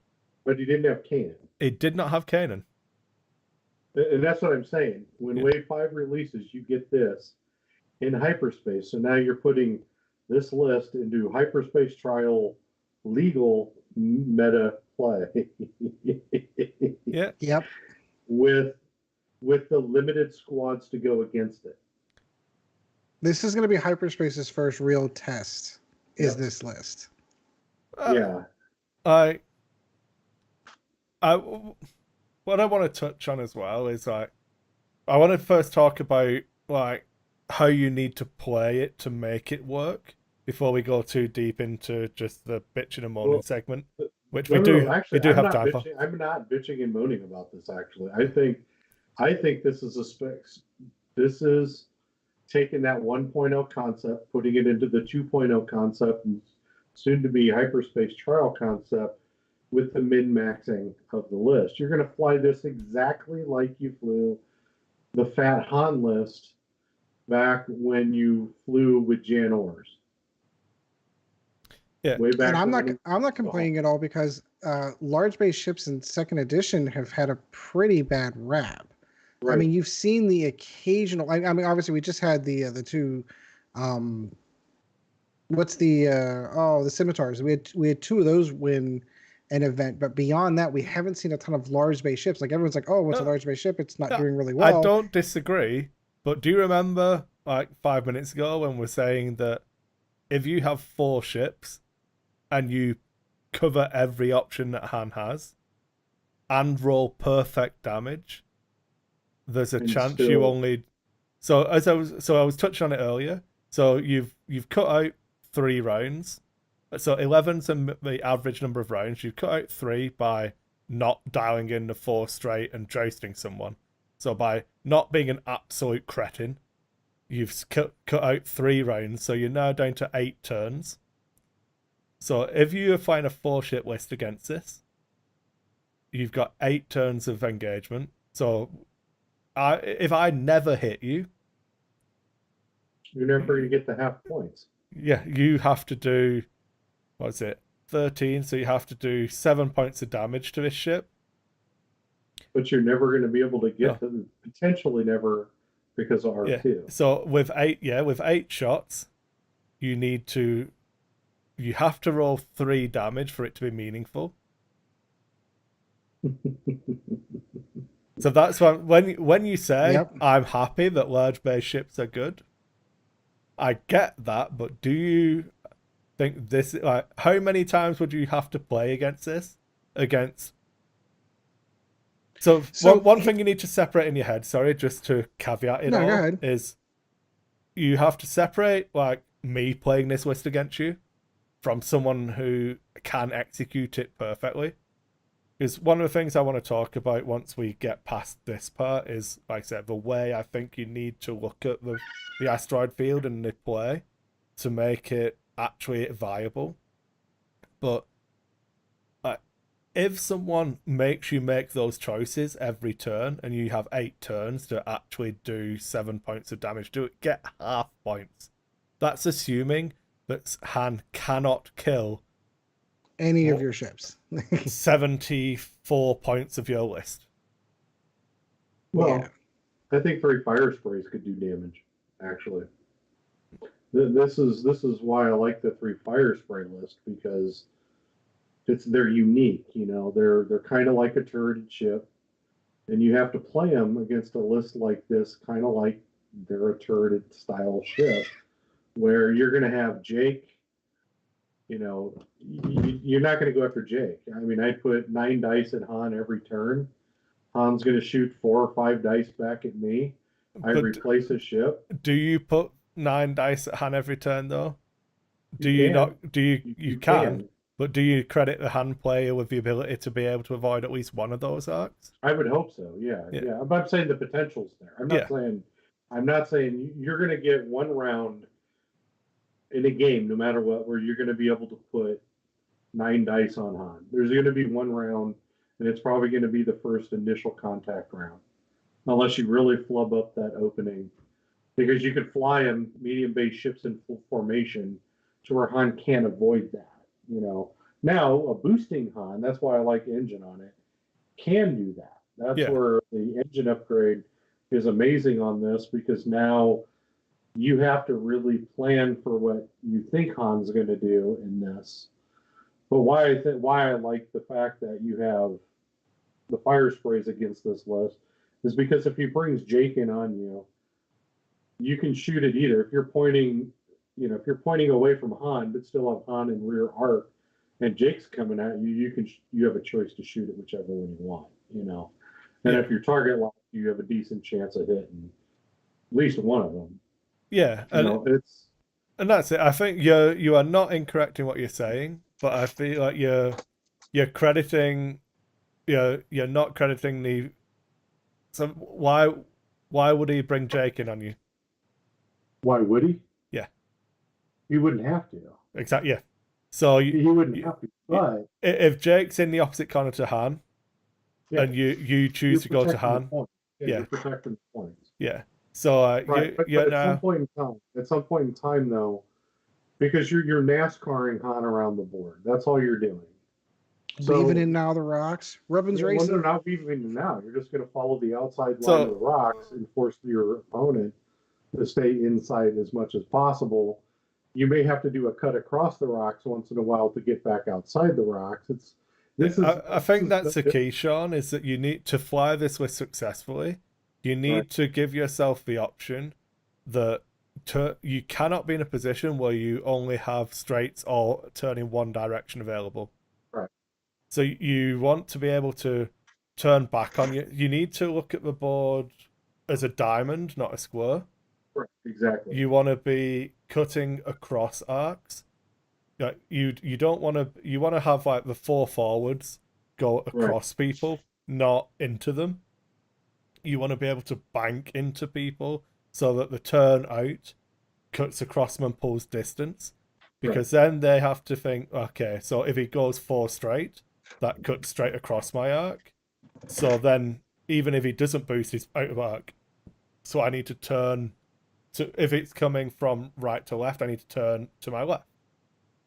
And this is where Jake gets into the play, where in one of these intersections, when you're looking at Han in an intersection cutting across the board, you're going to have Jake somewhere in that play at some point in time. You can't always run Jake away and opposite. It doesn't work that way. Well, yeah, because he's going to get singled down. I was just going to say, then all it takes is for any list to just turn and single Jake out and take Han out of the game. So again, you're not wrong, but given that I've given you 11 turns. No, I know. How many turns does it take you to get Jake? Like roughly, probably 4. Yeah. So is that 4 as in the 4th turn, or 4 turns of engagement? 4 turns of engagement. Okay, so you're probably getting 6 or 7. Yeah. So you've now got 5 turns to try and get half points on Han, because I only have to do 48 points of damage to your list to win. No, I get that. Yeah. It's and that's but what. No, this is the joy of this conversation, Sean. Yeah, there is no right answer. It's fucking idiotic. The list itself goes back. It really goes back to the Jan Orr's Han list of way back when you're, when basically Han just moved around the outside of the board and shot at everything. And you had C-3PO on it instead of Kanan at that time. The inertial dampeners, the big key in this is actually the inertial dampeners, because if you leave 2, if you only use Luke to start out the game and players don't take that into account, that's where they'll lose the game, because Han's going to be so far out of position, because you're going to fly past him at that point or fly into him, and you're going to be completely out of whack to be able to catch back up to Han. It'll take 2 turns to get back into an engagement with Han, because Han's just going to 4 straight or haul ass boost. And we haven't even got to a point where if you've got a 4 or even a 5 ship list now, and I actually manage to kill one of your ships, I can choose to bump one of your ships. Right, every time. So the one that would have guessed right, maybe it bumps. Right. And now if Han now suddenly becomes happy to bump, because again, if I bump you near a rock, I can still turn my arc with Luke. I can still have my Han reroll and Kanan's force. So I'm still firing at something else. So I'm denying you a shot at me. Yeah. So what are you going to do? We're talking, we'll be generous and say 8 to 9 turns of engagement, if you're lucky. But Han shooting every one of those 9 turns, and to channel my inner Bob, he averages above average for a 3 dice attack, because every time you roll shit, you hand roll it. So you've cut off the entire shitty end of your bell curve because you just hand it, and then you've got a soft mod.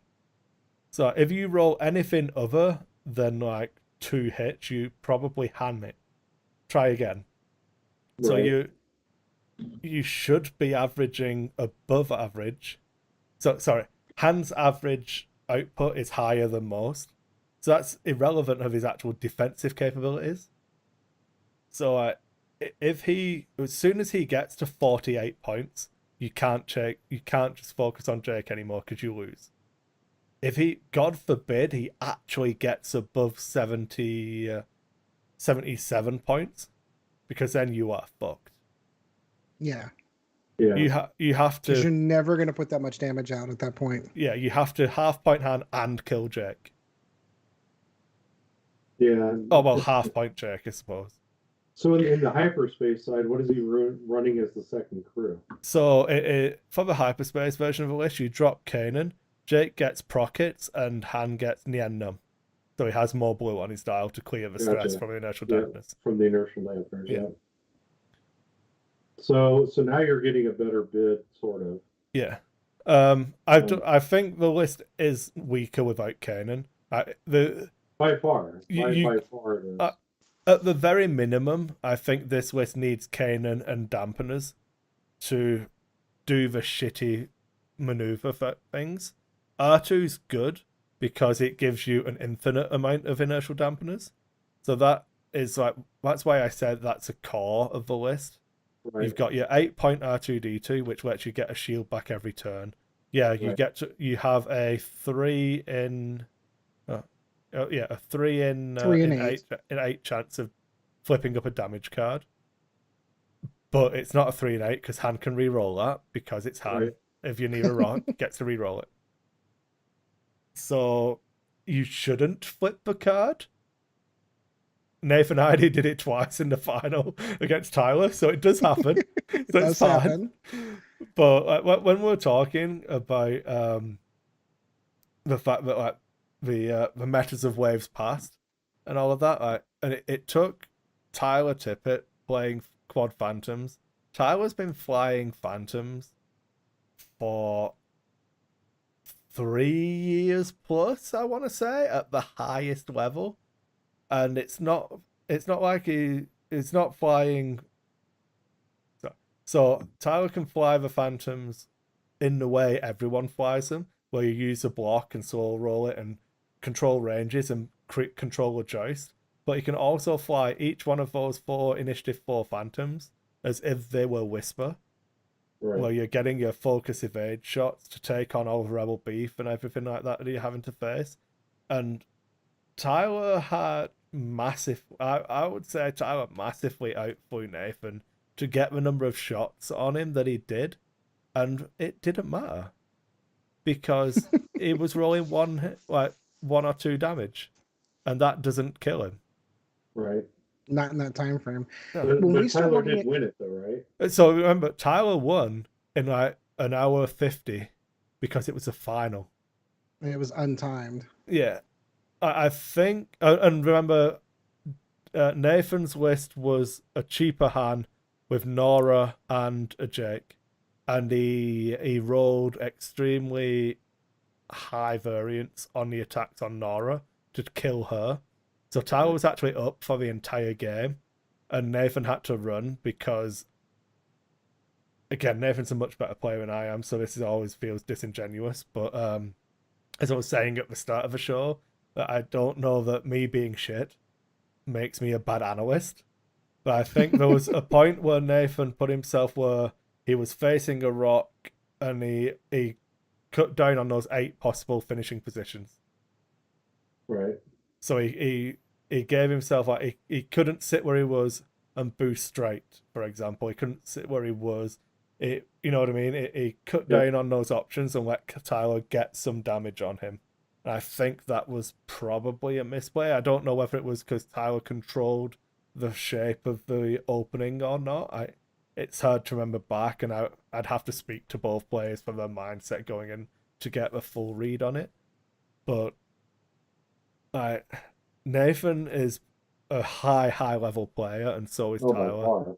Yeah, and it's 2 of the top players in the world. Yeah, and the Boogeyman list was lucky to beat a we'll say a sub-optimized for this playstyle list. That's not to say that Nathan's list isn't better in other instances, because it does other things to this list. They are not the same. It's disingenuous to say that, but it's looking at the core of this hand. They win the end game in the same way that Han Solo does not die. Right. Nathan does it by reducing the number of attacks possible by killing you, because he'll use his Jake more offensively. Nora is a very offensive piece in that she wants to be at range 1 of things, adding in that evade result. And it's all about getting that lead and then keeping ahead in the exchange. Whereas I feel like, again, I haven't spoke to Jax. I don't know. I wouldn't want to put words into his mouth. But I feel like this style of play is very much just say no. At every point, you refuse to let your opponent roll dice. If they're not rolling green dice, they should. That should be the only interaction your opponent should have with you in the game, is them rolling green dice. Right. And this list can pull that off. Yeah. Something else I want to touch on, because I've been thinking about this as we've been having this conversation. So let's just say, for example, this list gets oppressive, like over the top oppressive. So one of the things I will say is that I think that the chances of this list getting oppressive are quite low, because the number of plebs who will fly it, and as I was saying about you need to control the way it works, people will fly this hand into you, and then you literally do just kill it. It's Right. easy. Yes. If this hand parks in front of you, you just kill it. It's fucking easy. But If you're flying it right, you're not flying it directly into people. So the surge in popularity that this list will inevitably have will see its win rate drop dramatically. Correct. Because of everyone flying it incorrectly. Yeah. Well, it's a skill level. It's a high skill level list. So what's one of the things I feel like once you understand it, the flaw of this, it's not like a quad TLT list of old. The flaw isn't that so it's a high floor, isn't it, and a low ceiling. That's what we're talking about. The floor isn't that high, but it's not a low floor. It has its level of like Han's gonna roll his dice and re-roll them, so he's averaging above. Jake, you just don't use him if he's in any danger at all. You just keep him away. But like the ceiling for it isn't actually that. The differential, I should say, is what's actually important between like once you get how the list works to be able to do it perfectly isn't that far. If that makes any sense. That makes perfect sense. That's not the direction I was going with, though. So what I was the thought that I was having was that, let's just say, for example, this list does start to become a bit oppressive. We are in 2nd edition, which means they can points adjust this thing. But even at that, you have. You mean inertial dampeners might go up by 1 point, so it could double and be 2 points? Uh-oh. Right? So the only other thing that I could think that they could even potentially do is to remove removing a crew slot from Han. No. It's raising the point cost on R2D2. That's a way that you can affect you still the have list. 15 points to play with. Just take outmaneuver off of Jake. No, I understand that. I'm saying it'll be a twofold. If you're going to solve the problem, you're going to make them pay. It's going to be a twofold list. One, you're going to raise the cost of Jake somehow, some way, and then you're going to raise the point cost in R2D2. The thing to say, obviously, is that the Kanan inertial dampeners interaction works because FFG says it works. They could take that away. Yeah. But then you don't put Kanan on, you just put leave me and none on, and you have the same effect. Yeah, I feel like if you take away that interaction, you do hit the core of the list, and then it becomes a much higher skill cap. Correct. Because if a player forces you to pop dampeners, you are much more predictable in the next turn. Absolutely. And again, there's swings and roundabouts to it. Again, as I said, Jack won a 52-player hyperspace trial with Nian instead of Kanan.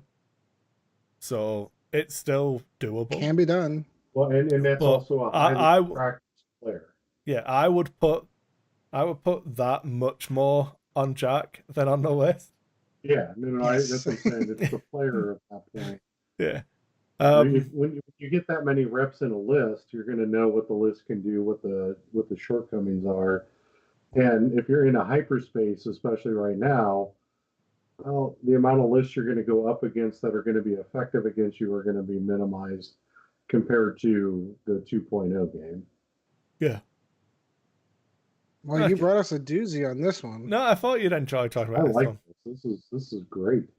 I think it's really interesting to talk about, and I'm glad we haven't been massively negative on it. I think we've touched on a lot of the aspects that make it work, but the key is, and I'm really glad that Sean, you went there, is like, well, I would just line up these dice to shoot it. That, well, that's fine. Even if you get to do that, what is the outcome of that happening? And generally, it's that you still lose. Yeah, no, I fully. You would have to line it up.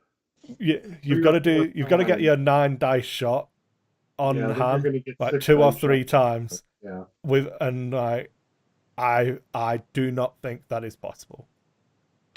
Well, I was thinking about what lists I would run against this, and I was thinking, I was thinking my droids, of course.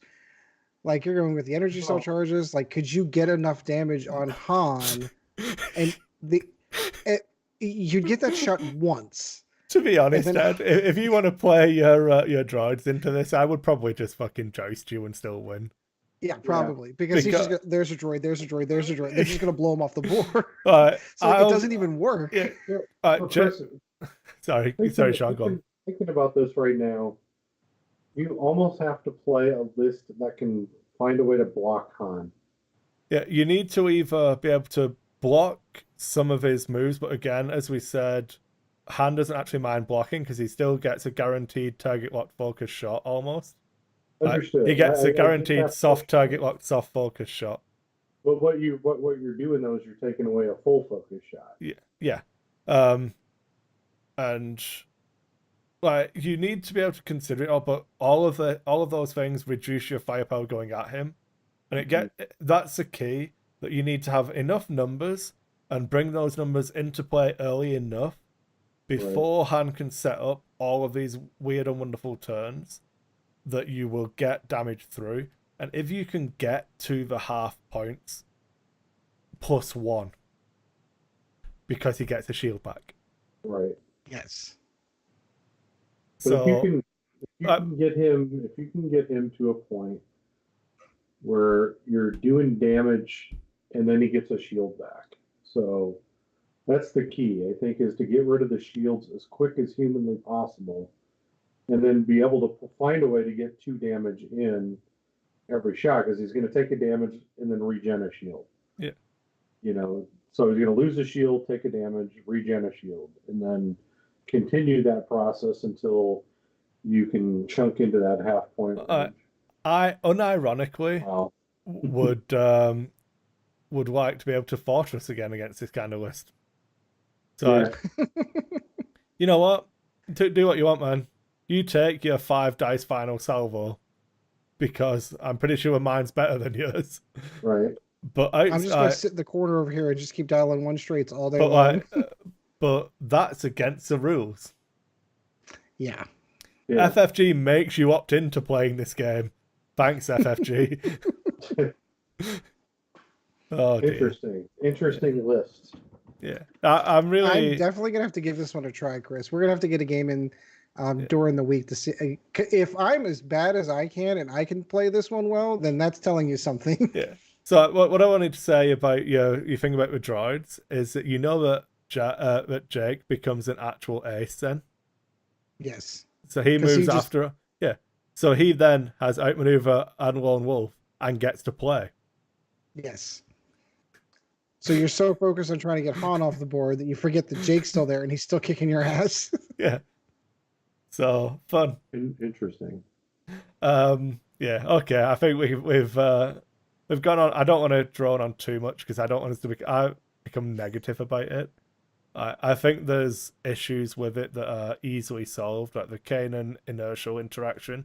I think the points for inertial could probably go up because I had been toying with like Slave 1 Bubba with inertial for a while, just head simming it, and like being able to change your banks or turns or stop is again fucking stupid. But the only way to get the regen for a shields was gonk. which was less efficient than R2 just giving them you for free. So I think inertial dampeners could easily cost more, because in the instances it's good, it's a lot gooder than 1 point. Very nice. All right, so I think that's going to do it for the main topic on this one. We're going to move on to close out the show right after this. All right, so that is going to do it for episode 23, Meta Waves of the Past. Oh boy, am I looking forward to putting that on list, because I'm sitting there going, I have all of that sitting right here. I'm going to have to put that on the table this weekend and see how it does. Hope you enjoyed the episode. Of course, I do want to thank my guests for joining us. Sean, always good to talk to you, my friend. Glad to be here. Chris, always good to talk to you. We didn't do questions for this one because we wanted to revisit a question from the previous episode, because I wanted to hear Sean's opinion on this one. Being an XTO and having been through his experiences as he has, I'm really curious to hear what he says on this one. So, Chris, I've teed it up. I'll let you go ahead and run with this one. We've elected to kind of just let Sean run, because this is going to really bake his noodle a little. Yeah. So, last show, Sean, we did a look at the rules reference, and we asked for some rules-related questions. And our friend Paul LaRue got in touch with the show and said, it's a 2-part question. What do you do when someone forgets to set their dial? That's part 1 of the question. And then what do you do when your dials are set and down, and your opponent picks up and looks at one of your dials whilst his dials are unset? Yeah. You know, the easy questions. Forgetting to set a dial. You could go to, I think you could go 2 ways with this. You could go to the one straight concept of it, where player forgets to set. It's kind of like the setting the red move when you're already stressed. Correct. Yeah, when you're already stressed. Or whatever face is on that dial is what he does. You know, that's what I said. And that's those are the two things. That was his exact response to that. And those are the two. I think those are the 2 situations you have. You know, there's no ambiguity in that. Actually, I don't think that there's any way you can go any other way with it. You have those 2 choices as a TO. Yeah. Me personally, and this is just me, I would, whatever's set on that dial is what's set. That's how I would actually rule it. You forgot it. You know, it's a missed opportunity. You forgot. Yeah. It's not that you forgot to set your dial. It's that you forgot to change it from what it was set to last time. And then you could play in the one straight rule if it's a red maneuver and you're stressed. Yeah. And that would be kind of the saving grace in that if you had dialed in a red maneuver, stress, couldn't clear it, and then have the same maneuver, then you would go to the one. So just for clarity, it is a 2 straight white, not a 1. Okay, yeah. Okay, 2 straight white. Yeah. Either way, you know, just the straight maneuver. So the first, ask the second part again. What do you do when... Hold on 1 second. I don't want to go... One thing I want to highlight on that one, Sean, is that FFG had solved that problem in a previous edition of the game by stating that if you forgot to set a dial, it was automatically a 2 straight. And I do not understand why that rule did not translate over. I don't think they were right in that, to be honest. I don't think that they... Once again, in a lot of these tournaments, you know, where you have these weird things happen, you're kind of in the heat of the moment when they happen, you know, so you're making rules on the fly. You know, and we did that at Adepticon in 15 or 16 or whatever year it was, and you just kind of have to do that sometimes. But when you really sit back and think about it, it's okay, Sean. Ed's just salty that you came down on my side of a discussion. That's all. No, not salty at all. Not salty at all. It's just I thought that FFG would have learned from a tournament's past and experiences like this. In my opinion, this is rules independent of the game. Like it doesn't matter what edition of the game you're playing. If this were to happen, this is the result in a tournament environment. Both of these scenarios. Right. So that there was an official ruling from FFG so that it didn't put it into the hands of a TO to make a judgment that could have bad feelings for any players or all players involved in the situation. This is what FFG has ruled in this scenario. You forgot to set a dial, it's automatically a 2 straight. Move on. And if you have that in your rule set, then that's what you go with. But if it's not, those are the 2 routes you can go with it. Yeah. The route of the dial that's set is the dial that's placed situation, in my opinion, is how it should have been in the first place. Yeah, well, and we had that argument before. Yeah. The thing we said was in 2nd edition, Sean, they've actually divided the moves as well now. So they have defined segments on the dial. Whereas there used to be no dividing lines between them, if I recall correctly. So you could have that ambiguity possibly floating in between. Correct. Yeah, but now it's more cut and dry. Yeah, and that's where I think the rule of whatever set, it comes down to players need to take responsibility for players. So if your initial placement aims you that on your second move you do a straight maneuver and you're barely off the edge of the board, that shouldn't be a judgment call by anybody. That ship shouldn't be recocked to be on the board. You flew off the board because you didn't take responsibility for yourself. Yeah. Okay, so second part of the question, Sean? Yeah. So what do you do when your dials are set and down and your opponent picks up your dial, looks at it while his dials are still in his hand? So for me, I actually had that happen. It happened in Omaha at a regional. And the way that I dealt with it was, it's a game warning. So literally, if you do it again anywhere else in any game you're playing, you're DQ'd. That's how I dealt with it. And it's a stern warning. You can't have these slap on the wrist, slap on the wrist, slap on the wrist, and a guy does it multiple times. It has to be, that's a violation. I can get it if dials are close. So there might be a situational thing, but at the end of the day, you have to be responsible for your own dials. And the other player needs to be responsible for their own dials. I see it a lot, or I saw potential of it when it was mirror matches, when you were mirror matched and ships were next to each other. Good one was when you had the 3 toilet seats on the board against each other. So you have 6 of them on the board, 6 of the same dial, because nobody went and bought plastic and repainted or anything. There was always potential for that. But in the situation where it happens a first time, it's a game warning. That's how I dealt with it. It's a game warning, and I said, look, you need to pay more attention to your game. You need to pay more attention to your dial. If this happens again, it's going to be a game loss, no matter which game you're in. And then if it happens a third time, it's a DQ from the tournament. And I think that that's very fair, in my opinion. Yeah, and then the player who had the dial looked at, has the ability to reset the dial if they choose to. So my follow-on from that is, what do you do if it's on the final table? And same thing. The game state is it's my Vader against against Ed's Fenro. My Vader's moving last.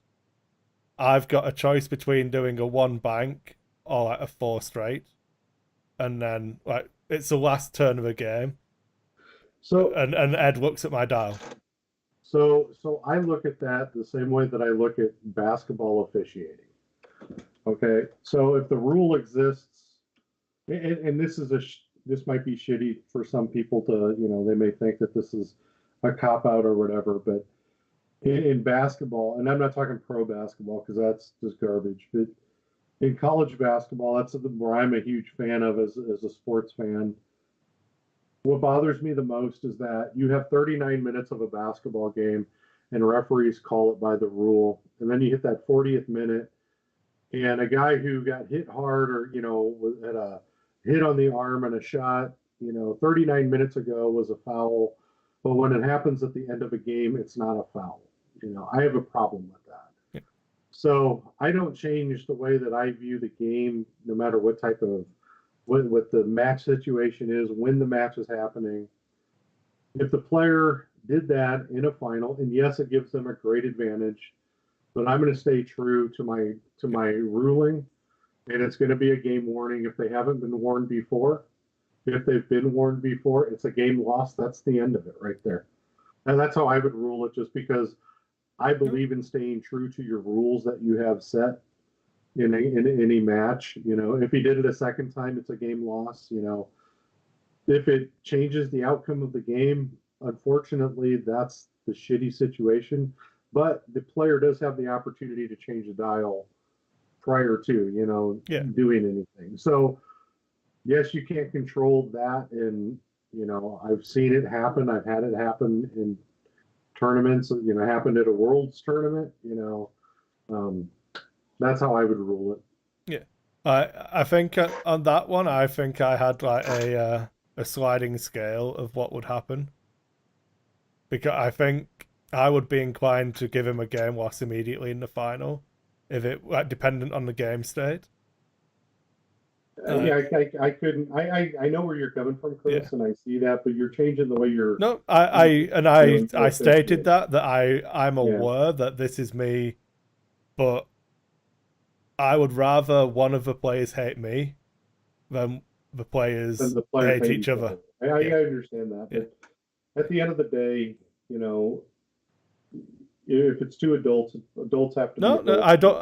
I do not think you are I'm wrong. not knocking, because I understand where you're coming from. I get that, but you know, just that's the reason why I prefaced it with the example in college basketball. You know, or in any sport really. If you officiate it the same way throughout the entire tournament, it should be officiated the same way. If it's a penalty in the first minute, it's a penalty in the last minute. Exactly, and it's the same penalty. It's not a different penalty. Yeah. And the only reason why I say that, Kris, too, is if you're going to do that, if you're going to make the change, you have to announce it prior to the tournament ever starting, that the rules are going to change when it comes to the final table. Yeah, because players are going to, you know. I don't know that I would ever state that I would only give a warning for people looking at somebody else's dial. I kind of like the fear factor of, if I fuck this up, I might just get DQ'd right now and not be allowed to play here ever again. Because fucking mind your game states, people. But hey, I get that. Yeah, you know, but they're. No, I believe in the benefit of the doubt on the first occasion of it, and then the second occasion is where it just starts to escalate. Yeah. I think that was it. Those were the questions. I remember when we were going through them, Ed thought it was a shame that you weren't here to give your thoughts on those. So yeah, because I was really looking forward to hearing what you had to say on that one. Yeah. I myself, I don't know if you heard it or not, but myself had put the onus on myself as the player for maintaining that game state. All of my dials are marked, so I know which ones are mine. They're easily clear on which ones they are. To help kind of the flipping the wrong dial, that's still going to happen. It is what it is. One of the other questions, well, I don't want to. We're dragging this one on. Yeah, so that was I was putting the onus on myself as the player is of maintaining the game state. Yeah, and that's the way it should be, because as a TO, and I've talked about this before on both shows, is I never approached the table with the concept of making a decision. I approach the table always with the concept of asking the players if they want me to make that decision. Because ultimately, at the end of the day, it affects if a judge comes in and has to make any decisions other than line of sight rulings. But if they have to come in and make a decision because there's an ambiguity in the rule set, you know, that's what you're there for. But the players are now taking it out of their hands and putting it. And my example is always going to be, and I've had heat from it saying, you know, that cheating or whatever, you know, if you want conspiracy theories, call it whatever you want. But James McDonald and Paul Heaver, that game in 2014 where Paul set the dial to fly off the table and James said no. And I was called over, and the question I asked them was, do you need me to solve this for you? Because if it is, Paul Heaver flew off the table. You know, that's what the end result would have been from my ruling. But James McDonald then said no, because Paul's the one that called me over. You know, it wasn't James calling me over. It was integrity. Paul. Just the integrity of the game. Paul called me over to say, hey, look, I did this. And he's saying, you know, you can make a change. And you can call it whatever you want. You could say collusion, cheating, whatever. I don't give a fuck. So one of the things that One of the things that makes me a bigger fan of Chris Allen is that he states that on the final table, there's no one to collude against. Or, once you're in the cut of an event, there's no one to collude against. The outcome of your game doesn't affect anybody else. Right. Yeah. And that's a good way. That's a smart way to put it. You're not colluding. You're not able to do anything. Yeah. But at the end of the day, you're the one. The players are the ones who make those decisions. It's not if you call a judge over to make this. And in that entire top 8, there was a lot of insanity. The Ira Meier, Jonathan Gomes top 8 game, where there's a billion B-wings and Han and I don't remember what Han was. I can't remember what Ira had with his Han, and you had Y-wings and B-wings and stress and all this, and it was in such a tight box where the two players were so fatigued and got to the point where they couldn't even move their own ships anymore. It was Alex Davey and I moving their ships. Yeah. Alex would set the marker. I would have my hand on ships, holding the game state down, and then then the two of us would move the ship, set it, and do that. That was the game state of that game, where you had two judges for the most part doing that. And then there was another game that same year where Dan Hars, who was, I'm not going to say cheating because he really wasn't cheating, but to other players' perceptions, he was doing some shady things where he was moving ships, and then at the end of the move was repositioning to get a more optimum facing on the ship, where he asked me to move the ships, and I'm like, no, I'm not going to move the ship. He got mad at me because of that, and I don't care. Just don't optimize your ship. Put it at the end of the template, and that's it. It all depends how you want to look at the game, No, I think, well, there we go. That was the questions from last week anyway. Yeah, So I think we're that's a good done. one. I could Well, take we've that got some into housekeeping an to do. hour. Yeah, I wanted to take some time to thank our patrons. We had a couple of new people sign up. So thanks to Kris and I had it a moment ago. I've lost it again, so I'm terrible at my job. Kris Fotheringham and Michael Bird signed up, so thanks for that. We really appreciate Thanks, guys. it. We really appreciate that. Yeah. So we're doing good. We're over $20 an episode, which really helps towards covering the costs again. I try to be really open about what we actually spend your guys' money on, and it covers the podcast hosting on Podbean, SoundCloud, the hosting of the domain names for the podcast, the Dice 8 website, and the Target Lot Hunger domain name. We said we'd kindly pay for the domain name so we don't have to use a stupid rando web address that he used to have to use. And then obviously all of the giveaways we do actually end up being at a loss from my actual working, so that's fun. I did have an extra prize to add to the prize pool for April because we've changed the way we're going to do the giveaways, and it was the focus tokens from the hyperspace kit that I won. So the clear focus tokens, I got a set of those, so we'll throw those in. So it was the plastic R2D2 Black Squadron pilot Slightly card. used. Slightly just dropped. That one should go to the highest patron. Yeah. Yeah. The I highest would, but the highest paying patron isn't eligible to win them. Damn it. An Arc 170 for the Republic faction, and then the focus tokens. So if you would like to get a